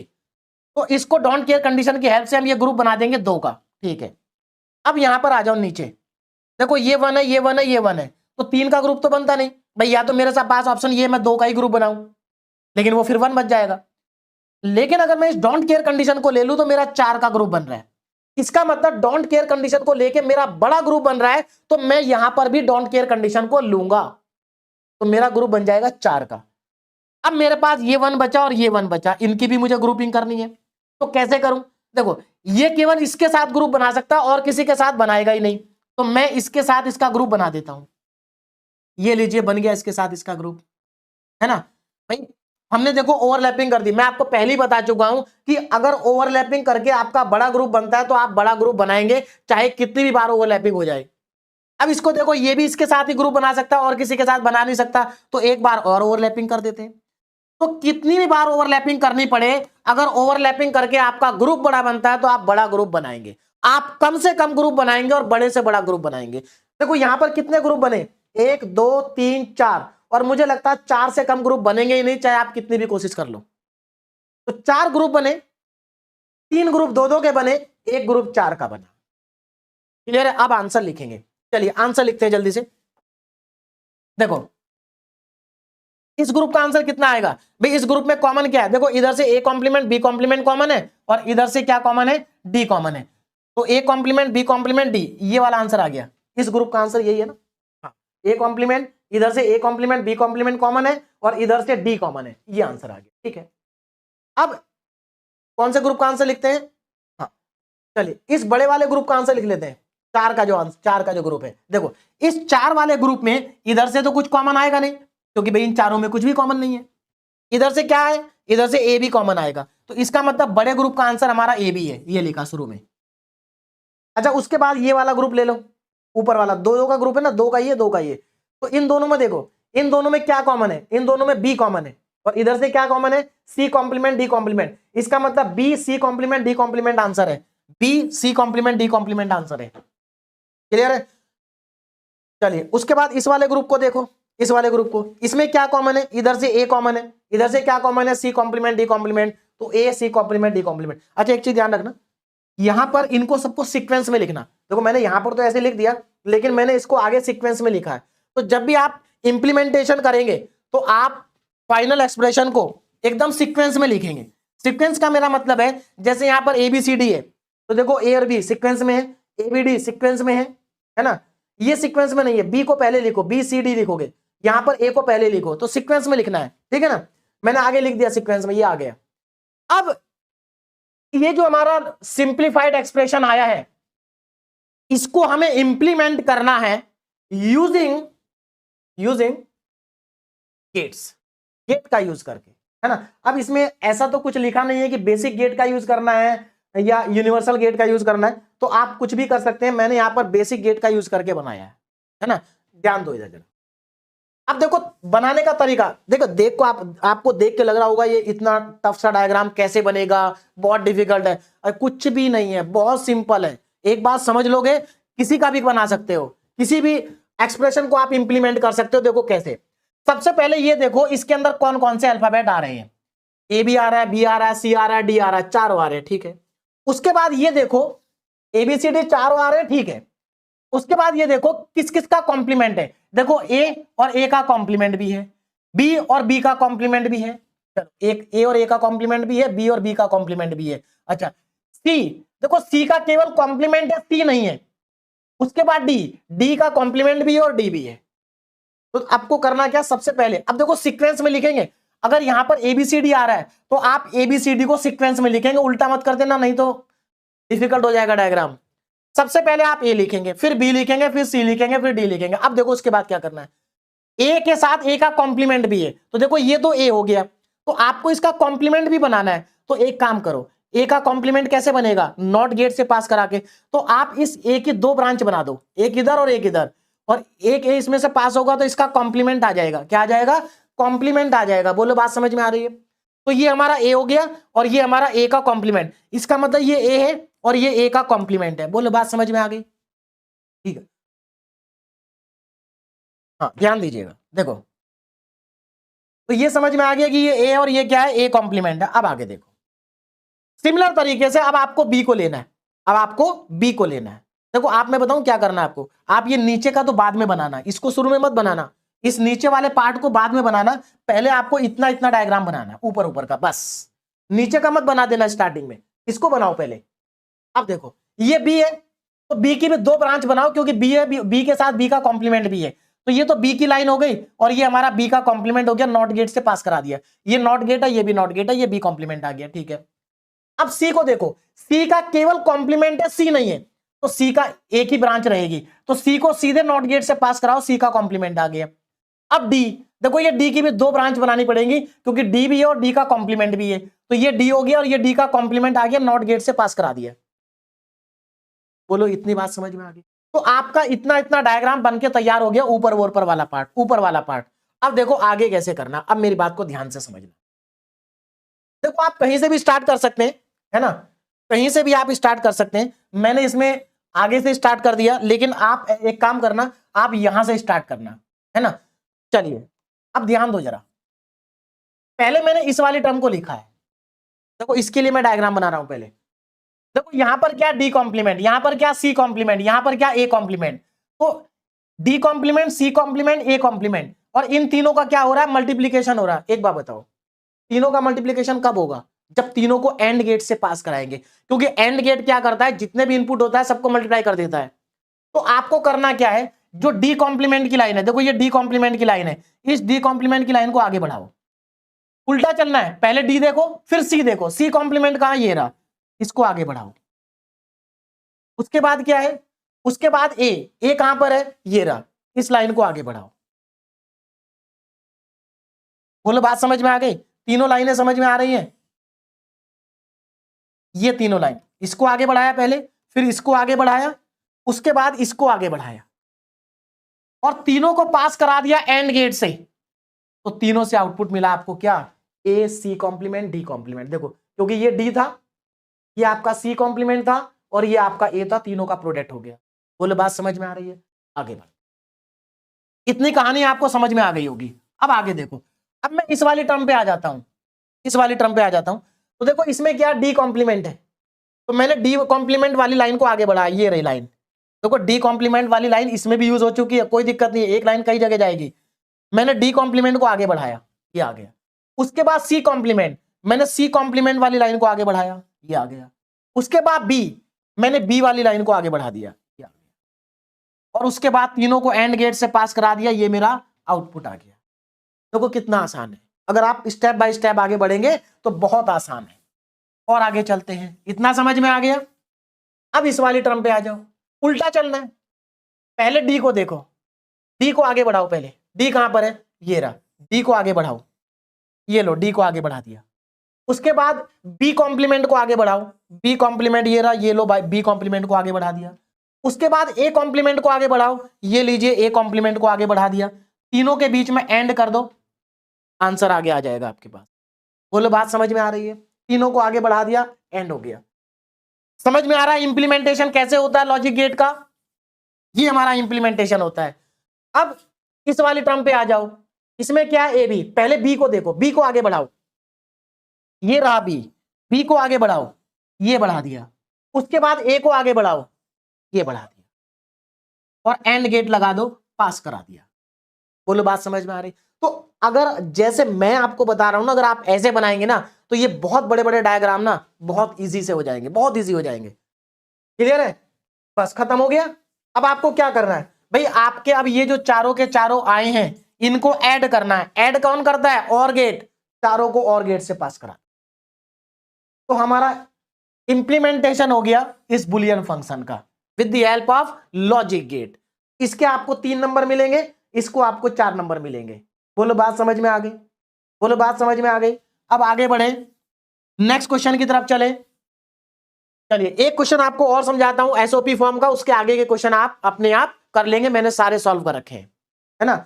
उसके बाद हम चलेंगे पीओएस फॉर्म में। ध्यान दीजिएगा यहां पर, नाउ सिंप्लीफाई द फंक्शन। देखो इसको हमें सिंप्लीफाई करना है, ये डोंट केयर कंडीशन है, using K map and implement the simplified expression using NAND get only. मतलब क्या है, आपको डायग्राम तो ऐसा ही बनाना है, ऐसा ही बनाना है, लेकिन आपको यूज कौन सा गेट करना है, केवल और केवल नैंड गेट का यूज करना है। बात समझ में आ रही, केवल नैंड गेट का यूज करना है। तो अब जरा समझना नैंड गेट का यूज करके इंप्लीमेंटेशन कैसे होता है। तो पहले के मैप समझ लेते हैं, है ना, पहले के मैप समझ लेते हैं। मैं यहां पर एक काम करता हूं, पहले इनको मैं हटा देता हूं, है ना, क्योंकि पहले से बना रखे हैं, शायद आपको समझ में कम आएंगे। ये लीजिए हटा। अब देखो नंबरिंग तो आपको समझ में आ गया ना, 1 1 कैसे लिखना है, 0 वाली सेल में 1 लिखना है, फिर 3 वाली सेल में 1 लिखना है ना। इस तरह से ये सारी जहां जहां इन सभी प्लेस पर आप 1 1 लिख देंगे। तो मुझे लग रहा है इसमें कोई दिक्कत नहीं है, नंबरिंग करनी सबको समझ में आ गई होगी कि कहां कहां पर 1 लिखना है। ये डोंट केयर कंडीशन है, इन सब में क्रॉस करना है। देखो जैसे 1 वाली सेल में क्रॉस है, फिर उसके बाद 6 वाली सेल में क्रॉस है, फिर 11 वाली सेल में क्रॉस है, उसके बाद 14 वाली सेल में क्रॉस है ना। तो ये पूरा हमारा हो चुका। अब आगे देखो ना, अब ग्रुपिंग करते हैं। देखो मैंने आपको क्या कहा था कि पहले आप उस ग्रुप को बनाओ जो एक ही ग्रुप, उस 1 का ग्रुप बनाओ जो केवल एक ही ग्रुप में इन्वॉल्व हो रहा हो। जैसे आप इस 1 को ध्यान से देखो, ये जो 1 है ये इसके साथ ग्रुप बना सकता है, क्या किसी और के साथ भी बना सकता है? हाँ, देखो ये 1 इसके साथ भी बना सकता है, और ये क्रॉस इसके साथ भी बना सकता है। तो आपको कम से कम ग्रुप बनाने हैं और बड़े से बड़ा ग्रुप बनाना है। तो जब आप इस 1 का ग्रुप बनाओगे तो आपको यहां से दिखाई दे रहा होगा अच्छा, मैं यहां पर आपको एक चीज और क्लियर कर दूं, जो हमारी एडजेसेंट सेल होती हैं, एडजेसेंट सेल, देखो भाई ये तो आपस में एडजेसेंट है, ये भी आपस में एडजेसेंट है, ये भी आपस में एडजेसेंट है, ये आपस में एडजेसेंट है, ये आपस में एडजेसेंट है, ये आपस में एडजेसेंट, मतलब दो सेल के बीच में अगर एक लाइन कॉमन है तो वो एडजेसेंट होती है ना। ये सेल इस सेल के साथ क्या है, एडजेसेंट है। ऐसा क्यों? क्योंकि एक्चुअल में जो के मैप होता है ना, उसको आप फोल्ड करके देखो तो ये वाली जो लाइन है वो इस लाइन के साथ क्या हो जाएगी, कोइंसाइड हो जाएगी। इसका मतलब ये लाइन और ये लाइन इन दोनों सेल में कॉमन है। बोलो बात समझ में आ रही? सिमिलरली ये लाइन और ये लाइन इन दोनों सेल में कॉमन है। सिमिलरली ये लाइन और ये लाइन इन दोनों सेल में कॉमन है। ये लाइन और ये लाइन इन दोनों सेल में कॉमन है। इसका मतलब ये हुआ ये सेल इसके एडजेसेंट है, ये सेल इसके एडजेसेंट है, ये सेल इसके एडजेसेंट है, ये सेल इसके एडजेसेंट है। सिमिलरली ये सेल इसके एडजेसेंट है, ये इसके एडजेसेंट है, ये इसके एडजेसेंट है और ये इसके एडजेसेंट है। और जो वन एडजेसेंट सेल में लिखे होते हैं उनका हम ग्रुप बनाते हैं। अब जरा ध्यान दो, मैं यहां पर क्या कर सकता हूं, इन दोनों का और इन दोनों को, मतलब ये चार हो गए। अब यहां पर ये मत सोचना कि ये दो का ग्रुप हो गया और ये दो का ग्रुप हो गया, नहीं। एक्चुअल में जब हम इस तरह से बाहर को निकाल देते हैं ना, तो इसका मतलब ये है कि इन चारों का एक ही ग्रुप बना है। अभी मैंने एक ही ग्रुप बनाया, दो ग्रुप नहीं बनाए हैं, ये चारों का एक ग्रुप बना है। क्लियर है? अब यहां पर आ जाओ, देखो ये वाला जो वन है, ये वन इस वन के साथ ग्रुप बना रहा है और ये वन इसके साथ भी बना रहा है। इसका मतलब यहां पर भी हम चार का ग्रुप बना सकते हैं, एक ऐसे और एक ऐसे। बोलो बात समझ में आ रही है? चार का ग्रुप बन गया। क्लियर है? अच्छा, और क्या बचा? अब जरा ध्यान दो, देखो अब मेरे पास यहां पर बचा ये वन, भाई मेरे अभी दो ग्रुप बने चार चार के, अब मेरे पास ये अकेला वन बचा है, तो इस वन का क्या करूं मैं? क्या मैं इस वन का इसके साथ ग्रुप बनाऊं? नहीं। इसके साथ ग्रुप बनाऊं क्या? नहीं बनाऊंगा मैं। क्यों? क्योंकि इस वन का ग्रुप मैं इन तीनों के साथ भी तो बना सकता हूं भाई, इन तीनों के साथ भी तो मैं ग्रुप बना सकता हूं। इसका मतलब यहां पर मेरा चार का ग्रुप बन रहा है, तो जब मेरा चार का बन रहा है तो मैं दो का क्यों बनाऊं? बोलो बात समझ में आ रही है? आगे बढ़ो। अब मेरे पास देखो ये तीन वन बच रहे हैं, लेकिन अगर मैं इस क्रॉस के ले लूं तो यहां पर भी तो मेरा चार का ग्रुप बन रहा है। क्या बन रहा है? चार का ग्रुप बन रहा है। अब मेरे पास ये दोनों क्रॉस बचे हैं, छोड़ देते हैं भाई। डोंट केयर कंडीशन को हमें तब लेना होता है जब उनकी हेल्प से ग्रुप हमारा बड़ा बने। अब ये दोनों हमारे बच गए तो इनको हम छोड़ देंगे, क्योंकि डोंट केयर कंडीशन को, अगर डोंट केयर कंडीशन की हेल्प से हमारा ग्रुप बड़ा नहीं बन रहा है तो हम उनको छोड़ देंगे। मतलब अब हमारे ये किसी काम के नहीं है। बोलो बात समझ में आ गई? तो समझ में आ गया ग्रुप कैसे बने? ये लीजिए, तो ये हमारे ग्रुप बने हैं, है ना। ये हमारे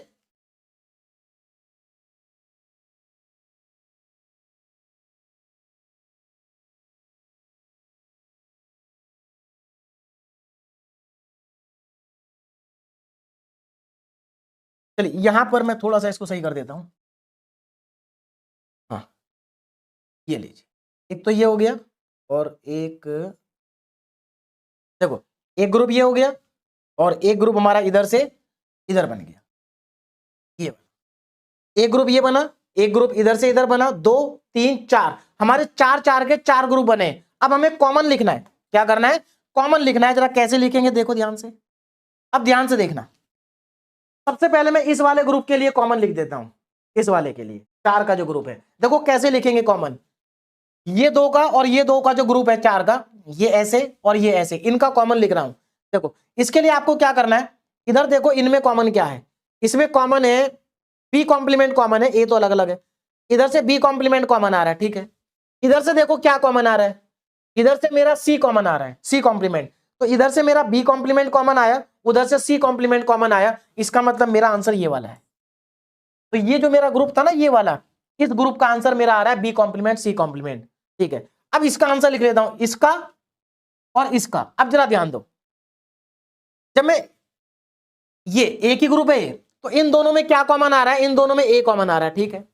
इन दोनों में क्या कॉमन आ रहा है, इन दोनों में डी कॉम्प्लीमेंट कॉमन आ रहा है, तो ए डी कॉम्प्लीमेंट ये वाला आंसर है। तो मैंने दो ग्रुप के आंसर लिख दिए, कौन कौन से? एक तो ये वाला जो मेरा चार का ग्रुप था और ये वाला जो चार का ग्रुप था।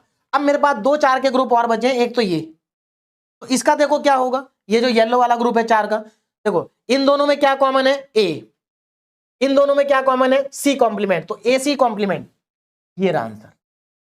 अब इस वाले का आंसर लिखते हैं, इस वाले ग्रुप का। इस वाले ग्रुप में क्या कॉमन है? A complement. इस वाले ग्रुप में क्या कॉमन है? डी। तो ए कॉम्प्लीमेंट डी ये है ना, ये मेरा पूरा आंसर आ गया। अब हमें करना क्या है, अब जरा ध्यान से समझना, ये इंपॉर्टेंट स्टेप है आगे का। अब हमें इस एक्सप्रेशन को इंप्लीमेंट करना है यूजिंग नैंड गेट ओनली। देखो अगर बेसिक गेट से करना होता ना तो बहुत इजी था, बहुत इजी था, लेकिन प्रॉब्लम क्या है कि नैंड गेट से करना है, हमें बेसिक गेट का यूज ही नहीं करना, हमें नैंड गेट का यूज करना है। तो कैसे करेंगे? अब देखो, अगर आपको कभी भी नैंड गेट की हेल्प से एक्सप्रेशन को इंप्लीमेंट करने के लिए आ जाए तो आपको कैसे आइडिया मिलेगा कि करना क्या है? तो ध्यान से समझना इस बात को। देखो जो भी आपको एक्सप्रेशन दे रखा है जिसको आपको नैंड गेट से इंप्लीमेंट करना है, आप उसका 2 बार कॉम्प्लीमेंट ले लो। ऐसा क्यों किया? क्योंकि हम जानते हैं कि जब हम किसी भी चीज का 2 बार कॉम्प्लीमेंट लेते हैं तो हमें वही चीज वापस मिल जाती है ना। तो हमने क्या करा, इसका 2 बार कॉम्प्लीमेंट लिया। अब हम यहां पर डी मॉर्गन्स लॉ लगाएंगे। देखो जरा, अब मैं यहां पर डी मॉर्गन्स लॉ लगा रहा हूं, ध्यान से देखना। देखो ऊपर वाले कॉम्प्लीमेंट को तो मैं ऐसे ही रखूंगा, नीचे वाले कॉम्प्लीमेंट के लिए मैं, इस वाले कॉम्प्लीमेंट के लिए, इसके लिए मैं डी मॉर्गन्स लॉ लगा रहा हूं। तो डी मॉर्गन्स लॉ क्या कहता है कि जो प्लस वाले साइन है वो मल्टीप्लाई में बदल जाएंगे। तो अब जरा ध्यान से देखो, यहां पर क्या होगा, जो मेरा ये ए कॉम्प्लीमेंट डी है इसके ऊपर एक कॉम्प्लीमेंट और आ जाएगा और बीच में आएगा डॉट, फिर बी कॉम्प्लीमेंट सी आएगा और इसके ऊपर एक कॉम्प्लीमेंट और आ जाएगा, बीच में आएगा डॉट, प्लस बदल जाएगा मल्टीप्लाई में, ए डी कॉम्प्लीमेंट और इसके ऊपर फिर से कॉम्प्लीमेंट, ए सी कॉम्प्लीमेंट और इसके ऊपर फिर से कॉम्प्लीमेंट। समझ में आया कैसे? देखो मैंने इस वाले कॉम्प्लीमेंट को क्या कर दिया, डी मॉर्गन्स लॉ से ओपन कर दिया। तो क्या होगा, ये वाला कॉम्प्लीमेंट जब अप्लाई होगा तो ये प्लस वाले साइन किस में बदल जाएंगे, मल्टीप्लाई में, है ना। और इसके ऊपर एक एक कॉम्प्लीमेंट आ जाएगा। आप ऐसा सोचिए ना, ए कॉम्प्लीमेंट, सॉरी जैसे लिखा है मान लो A plus B plus C plus D, ये लिखा है और इसके ऊपर पूरे के ऊपर लगा कॉम्प्लीमेंट, तो इसका आंसर क्या आता है, A complement dot B complement dot C complement dot D complement. तो यहां पर आप ऐसा समझिए कि ए की जगह ए कॉम्प्लीमेंट डी लिखा है, बी की जगह पर बी कॉम्प्लीमेंट सी कॉम्प्लीमेंट लिखा है, सी की जगह पर ए डी कॉम्प्लीमेंट लिखा है, डी की जगह पर ए सी कॉम्प्लीमेंट लिखा है, और मैंने ये पूरा कॉम्प्लीमेंट ओपन कर दिया तो सबके ऊपर अलग अलग से कॉम्प्लीमेंट आ जाएगा। बोलो बात समझ में आ रही? बस यहीं से आपको हिंट मिल जाएगा कि आपको करना क्या। अब देखो आपको करना क्या। अच्छा इसके ऊपर अभी हमारा एक कॉम्प्लीमेंट ओपन हुआ, दूसरा नहीं हुआ, दूसरा रहेगा। बस इतना करने के बाद आपको समझ में आ जाएगा करना क्या है। अब मुझे सबसे पहले ये बताओ कि इसमें कौन कौन से वेरिएबल आ रहे हैं, ए बी सी डी चारों आ रहे हैं, चारों आ रहे हैं। अच्छा ए भी है, देखो ए भी है और ए का कॉम्प्लीमेंट भी है। आपके पास बी का कॉम्प्लीमेंट है, बी नहीं है, ठीक है। सी और डी का कॉम्प्लीमेंट है, सी नहीं है, सी का कॉम्प्लीमेंट है, कोई बात नहीं। अब मैंने इस एक्सप्रेशन को आगे लिख दिया, ये रहा मेरे पास। तो अब मैं करूंगा क्या, ए बी सी डी चारों हैं, तो सबसे पहले तो मैं यहां पर A B C D sequence में चारों लिख दूंगा। उसके बाद मैं क्या करूंगा, देखो ए मेरे पास ए कॉम्प्लीमेंट भी है और ए भी है, तो मैं इसके 2 ब्रांच बनाऊंगा पहले की तरह। बी का कॉम्प्लीमेंट है तो ए की ब्रांच बनेगी, सी का भी कॉम्प्लीमेंट है, सी नहीं है, ए की ब्रांच बनेगी, डी का कॉम्प्लीमेंट भी है तो डी की 2 ब्रांच बनेगी। अब मेरी बात को जरा ध्यान से समझना भाई, ये मेरे पास देखो ये तो ए है, अब मुझे ए कॉम्प्लीमेंट भी चाहिए भाई, मुझे ए के साथ में ए कॉम्प्लीमेंट भी चाहिए। तो क्या करेंगे, इस ए को नैंड गेट से पास कराएंगे, क्योंकि हमें केवल नैंड गेट का यूज करना है, ध्यान रखना नॉट मत यूज कर लेना नैंड का। तो अब देखो हम पढ़ चुके हैं कि ये हमारा नॉट गेट का ही का है, तो नैंड लेकिन काम तो नॉट का करता है भाई, ये है तो नैंड लेकिन काम किसका करेगा, नॉट का करेगा, ठीक है। तो ये हमारा नैंड गेट है लेकिन काम करेगा नॉट की तरह। तो देखो इससे हमें आउटपुट क्या मिलेगा, ए नॉट मिलेगा।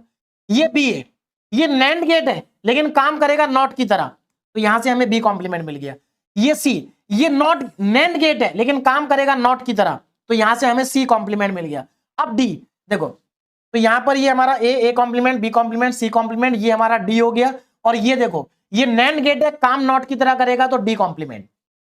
बोले बात समझ में आ गई? तो आपको स्टार्टिंग में इतना ही डायग्राम बनाना है, नीचे का मत बनाना, पहले इतना काम कर ले, और इतना काम करने के बाद ना चाहे कितना भी बड़ा एक्सप्रेशन हो आप उसको इंप्लीमेंट कर देंगे, अगर आपने इतना काम कर लिया तो। बोलो बात समझ में आ रही है? अब इसके बाद देखो करना क्या है, स्टार्ट कर देते हैं।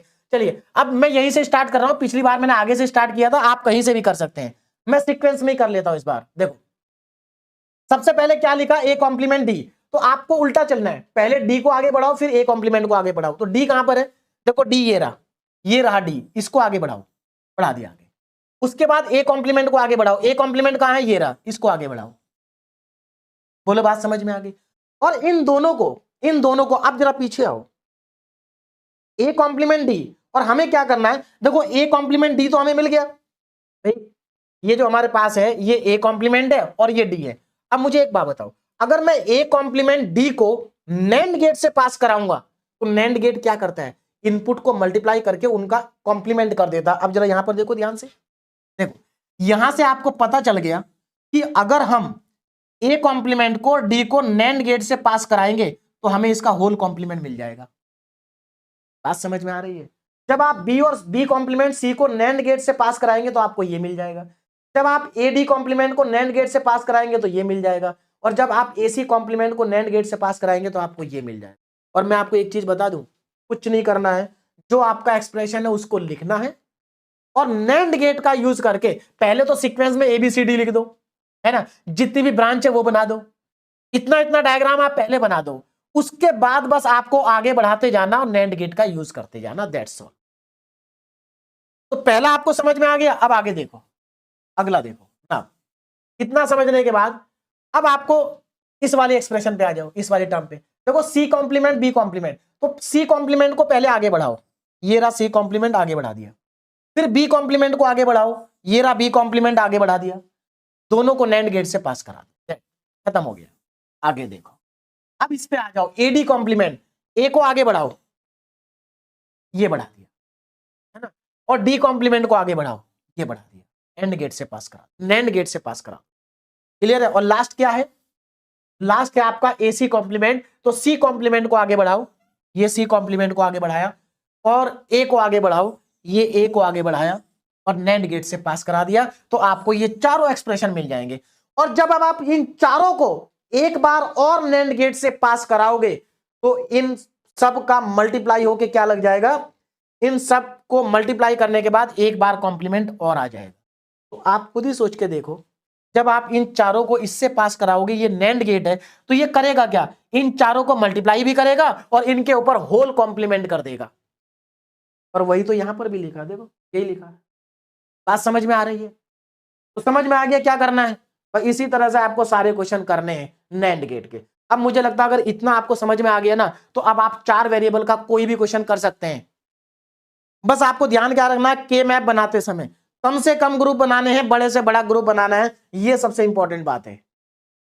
अगला क्वेश्चन देखो 2023 का है और इसको भी आपको नैंड गेट का यूज करके इंप्लीमेंट करना है। मैंने पूरा यहां सॉल्व कर रखा है, आप अपने आप कर लेना, पूरा यहां पर इसका डायग्राम बना रखा है प्रॉपर तरीके से।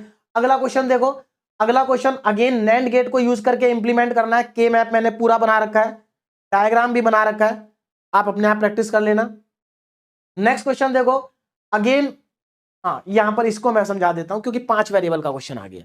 अभी तक हमारे क्वेश्चन 4 वेरिएबल तक थे, अब 5 वेरिएबल का आ गया। 5 वेरिएबल का क्वेश्चन भी यूनिवर्सिटी एग्जाम में सिलेबस का पार्ट है, पूछा जा सकता है। अब देखो ये पहले भी पूछा जा चुका है 2022 में, 5 वेरिएबल का क्वेश्चन है।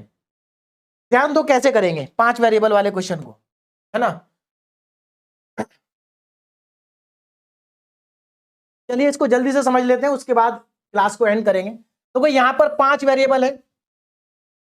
अब अगर 5 वेरिएबल होंगे तो सेल कितनी बनेगी, 2 की पावर 5 मतलब 32 सेल बनेगी। कितनी बनेगी, 32 सेल।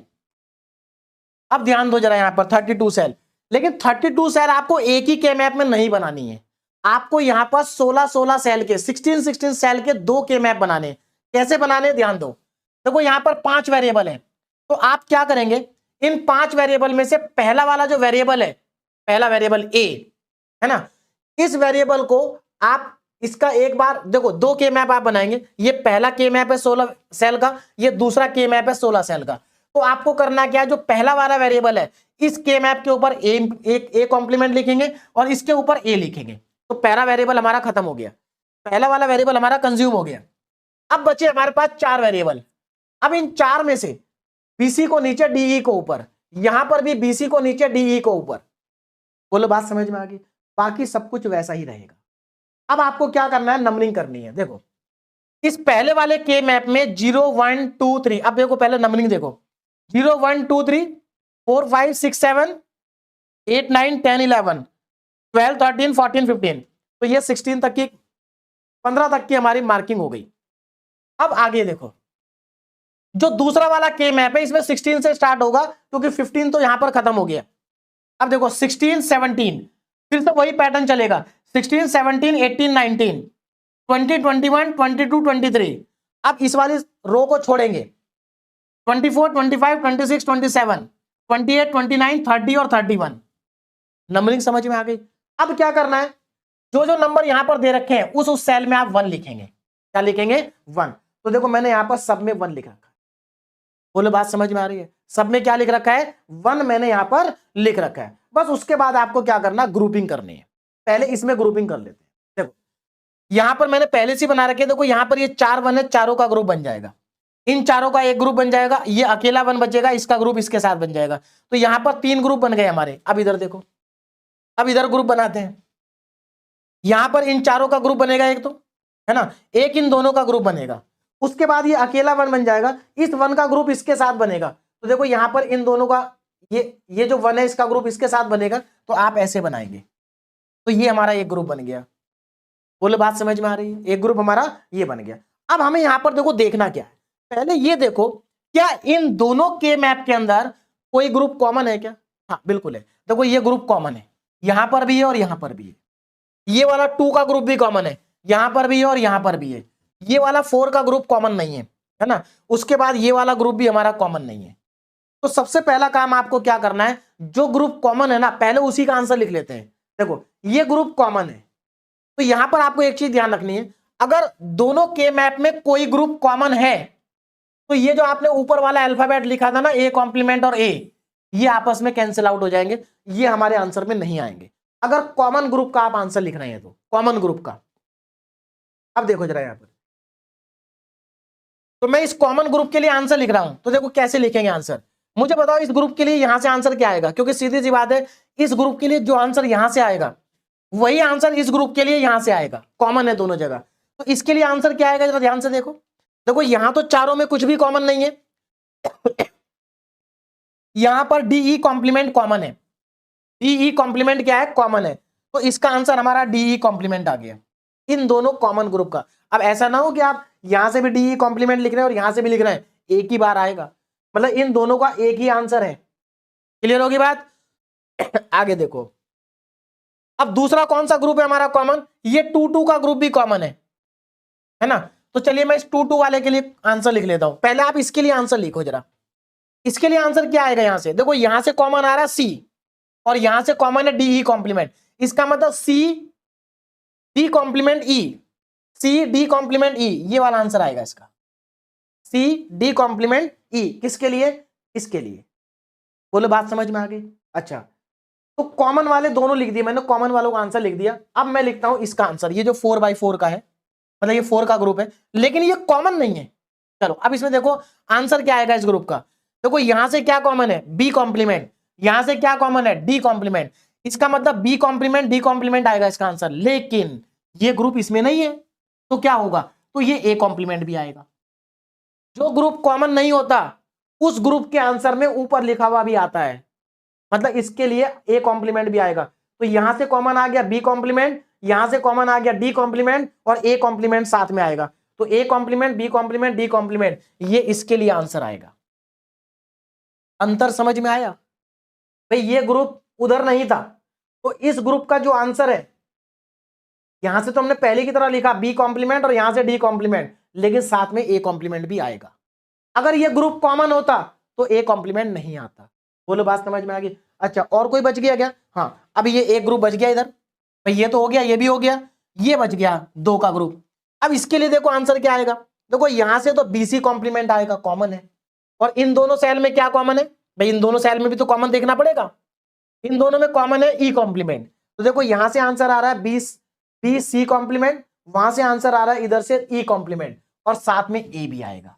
इसका मतलब A B C complement E complement, ये इसके लिए आंसर आएगा, क्योंकि ये जो ग्रुप था ये केवल उसी के मैप में था, इसमें नहीं था, तो इसलिए इसी में है ना, तो इसी में है तो ऊपर से ए भी आएगा। तो मुझे लगता है अब आपको समझ में आ गया होगा कि 5 वेरिएबल का क्वेश्चन कैसे करना है। अब देखो जो 6 वेरिएबल का क्वेश्चन है यहां पर, अच्छा इसको मैंने इंप्लीमेंट भी कर रखा है। हाँ देखो यहां पर क्या बोला, realise the simplified function using basic logic gate, मतलब आपको बेसिक लॉजिक गेट का यूज करके इसको इंप्लीमेंट भी करना है। तो मुझे लगता है डायग्राम को देखते ही आपको समझ में आ जाएगा कैसे बनाना है ना। 6 वेरिएबल का के मैप, अच्छा ये तो 5 वेरिएबल का ही अगेन, तो 5 वेरिएबल का के मैप है फिर से। अब देखो यहां पर अगेन 5 वेरिएबल है, V W X Y Z, तो पहला वाला जो वेरिएबल है उसको यहां पर वी कॉम्प्लीमेंट लिखेंगे और वहां पर वी लिखेंगे, बिल्कुल सेम है, बिल्कुल सेम है, सारी नंबरिंग यहां पर कर लेंगे। अच्छा एक चीज मैं आपको बता दूं, अगर यहां पर 5 वेरिएबल ना भी लिखे हो ना तो आपको इसको देख के समझ में आ जाएगा कि 5 वेरिएबल है, क्योंकि नंबरिंग 31 तक जा रही है। 31 तक नंबरिंग कब जाएगी, जब 5 वेरिएबल होंगे, है ना। चल तो यहां पर सारी देखो मार्किंग कर लेंगे और ग्रुप बनाएंगे, मार्किंग करने के बाद क्या करेंगे, ग्रुप बनाएंगे। और आंसर लिखने का हमारा तरीका वही होगा, क्या उधर और इधर कोई कॉमन ग्रुप है क्या, मुझे लग रहा है इसमें तो एक भी ग्रुप कॉमन नहीं दिखाई दे रहा, नहीं कोई ग्रुप कॉमन नहीं है। और यहां पर देखो ये अकेला वन है, यहां पर क्या है, अकेला वन है, हाँ अकेला वन है और यहां पर भी वन है। अच्छा अब मैं आपको एक और इंपॉर्टेंट चीज यहां पर बता दूं, देखिए ये जो दो के मैप होते हैं, एक इधर और एक इधर, ये जो दो के मैप है इनकी जो कॉरस्पॉन्डिंग पोजीशन होती है ना वो एडजेसेंट सेल मानी जाती है, एडजेसेंट सेल मानी जाती है। तो यहां पर अगर आप देखें तो ये वाला जो वन है वो एक तरह से इसके साथ भी क्या कर रहा है, ग्रुप ही बना रहा है। बात समझ में आ रही है, देखो इस पोजीशन पर यहां पर वन है, इस पोजीशन, तो ये दोनों सेल एक तरह से देखे जाए तो आपस में एडजेसेंट है, क्या है, आपस में एडजेसेंट है। तो इसलिए जब आप इसका आंसर लिखेंगे ना, इसका जब आप आंसर लिखेंगे, इसके लिए जब आप आंसर लिखेंगे तो उसमें वी नहीं आएगा, क्यों, वी क्यों नहीं आएगा, क्योंकि यहां इस पोजीशन पर यहां पर भी वन है और यहां पर भी वन है, तो एक तरह से ये दोनों ग्रुप बना रहे हैं। बाकी सबके लिए आप अलग अलग आंसर लिख देंगे, आपका आंसर आ जाएगा, ठीक है ना। इसका आंसर शायद मैंने लिखा नहीं है, मैं नोट्स में लिख दूंगा इसका आंसर जो भी है, क्योंकि अब मेरे ख्याल से आप अपने आप कर लेना, बहुत समय भी हो गया है और अब आपको समझ में भी आ गया होगा करना क्या है। देखो यहां पर ये 6 वेरिएबल का है, इसमें कितने वेरिएबल है, 6, तो जब 6 वेरिएबल होंगे तो 2 की पावर 6 कितने सेल बनेंगी, 64 बनेंगी। तो 64 सेल आप एक मैप में नहीं बनाएंगे, 16 सेल के 4 मैप बनाएंगे। देखो 1 2 3 4, और उसके बाद ये सारी नंबरिंग कर देंगे। देखो मैंने नंबरिंग कर रखी है, ग्रुप बनाने का काम आपका है, ग्रुप आप बना लेना, बस मैं कॉन्सेप्ट समझा देता हूं आपको कि कैसे आपको देखना है। देखिए ध्यान दीजिएगा यहां पर, देखो ये 4 के मैप बनेंगे, नंबरिंग आप कर लेंगे, सब जगह 1 आप लिख देंगे। अब आप यहां पर ग्रुपिंग करेंगे, है ना, तो ग्रुपिंग कैसे करनी वो तो आपको पता है, यहां पर बस जो डिफरेंट चीज है वो मैं आपको समझा देता हूं। देखो 6 वेरिएबल है, तो आपको करना क्या है, स्टार्टिंग के जो 2 वेरिएबल है, स्टार्टिंग के जो 2 वेरिएबल है ए और बी, तो आप करेंगे क्या, इसी तरह से 4 मैप बनाएंगे। यहां पर ए कॉम्प्लीमेंट लिखेंगे, यहां पर ए लिखेंगे, यहां पर बी कॉम्प्लीमेंट लिखेंगे, यहां पर बी लिखेंगे, तो आपके स्टार्टिंग के 2 वेरिएबल कंज्यूम हो गए। अब बचे 4, सी डी और ई एफ, तो सी डी नीचे ई एफ ऊपर, सी डी नीचे ई एफ ऊपर, सब जगह यही करना है। बोलो बात समझ में आ गई। अब आपको करना क्या, ग्रुपिंग करनी है। देखो ग्रुपिंग करनी है, मान लीजिए अगर यहां पर और यहां पर कोई ग्रुप कॉमन है, इन दोनों के मैप में अगर कोई ग्रुप कॉमन है, तो जब आप आंसर लिखेंगे तो आपके आंसर में बी नहीं आएगा, अगर कॉमन है तो। बात समझ में आ रही है। और अगर इन दोनों में कोई कॉमन है, इसमें और इसमें, तब भी बी नहीं आएगा, क्लियर है। और अगर इन दोनों में कोई कॉमन है तो ए नहीं आएगा, इन दोनों में कोई कॉमन है तब भी ए नहीं आएगा, और अगर चारों में कोई कॉमन है तो ना तो ए आएगा ना बी आएगा, आंसर आपका केवल सी और डी ई एफ से ही आएगा। बस इतना यहां पर डिफरेंट है, बाकी ग्रुपिंग करने का तरीका वही है, आंसर लिखने का तरीका वही है, सब कुछ वही है। आंसर मैं इसका लिख दूंगा, आप इसको अपने आप कर लेना, ज्यादा इंपॉर्टेंट नहीं है। अब हमारा एसओपी फॉर्म खत्म हो गया, जो इंपॉर्टेंट पार्ट था वो खत्म हो गया, लेकिन कभी कभी पीओएस फॉर्म का भी क्वेश्चन पूछ लेते हैं। लेकिन अगर आपको एसओपी फॉर्म का क्वेश्चन आता है तो पीओएस फॉर्म का क्वेश्चन आप अपने आप भी कर सकते हैं, इसमें कोई बहुत बड़ी बात नहीं है। बस मैं आपको डिफरेंस बता देता हूं क्या आता है। भाई जब पीओएस फॉर्म आ जाती है तो हर एक सेल में मैक्स टर्म आती है, क्या आती है, मैक्स टर्म।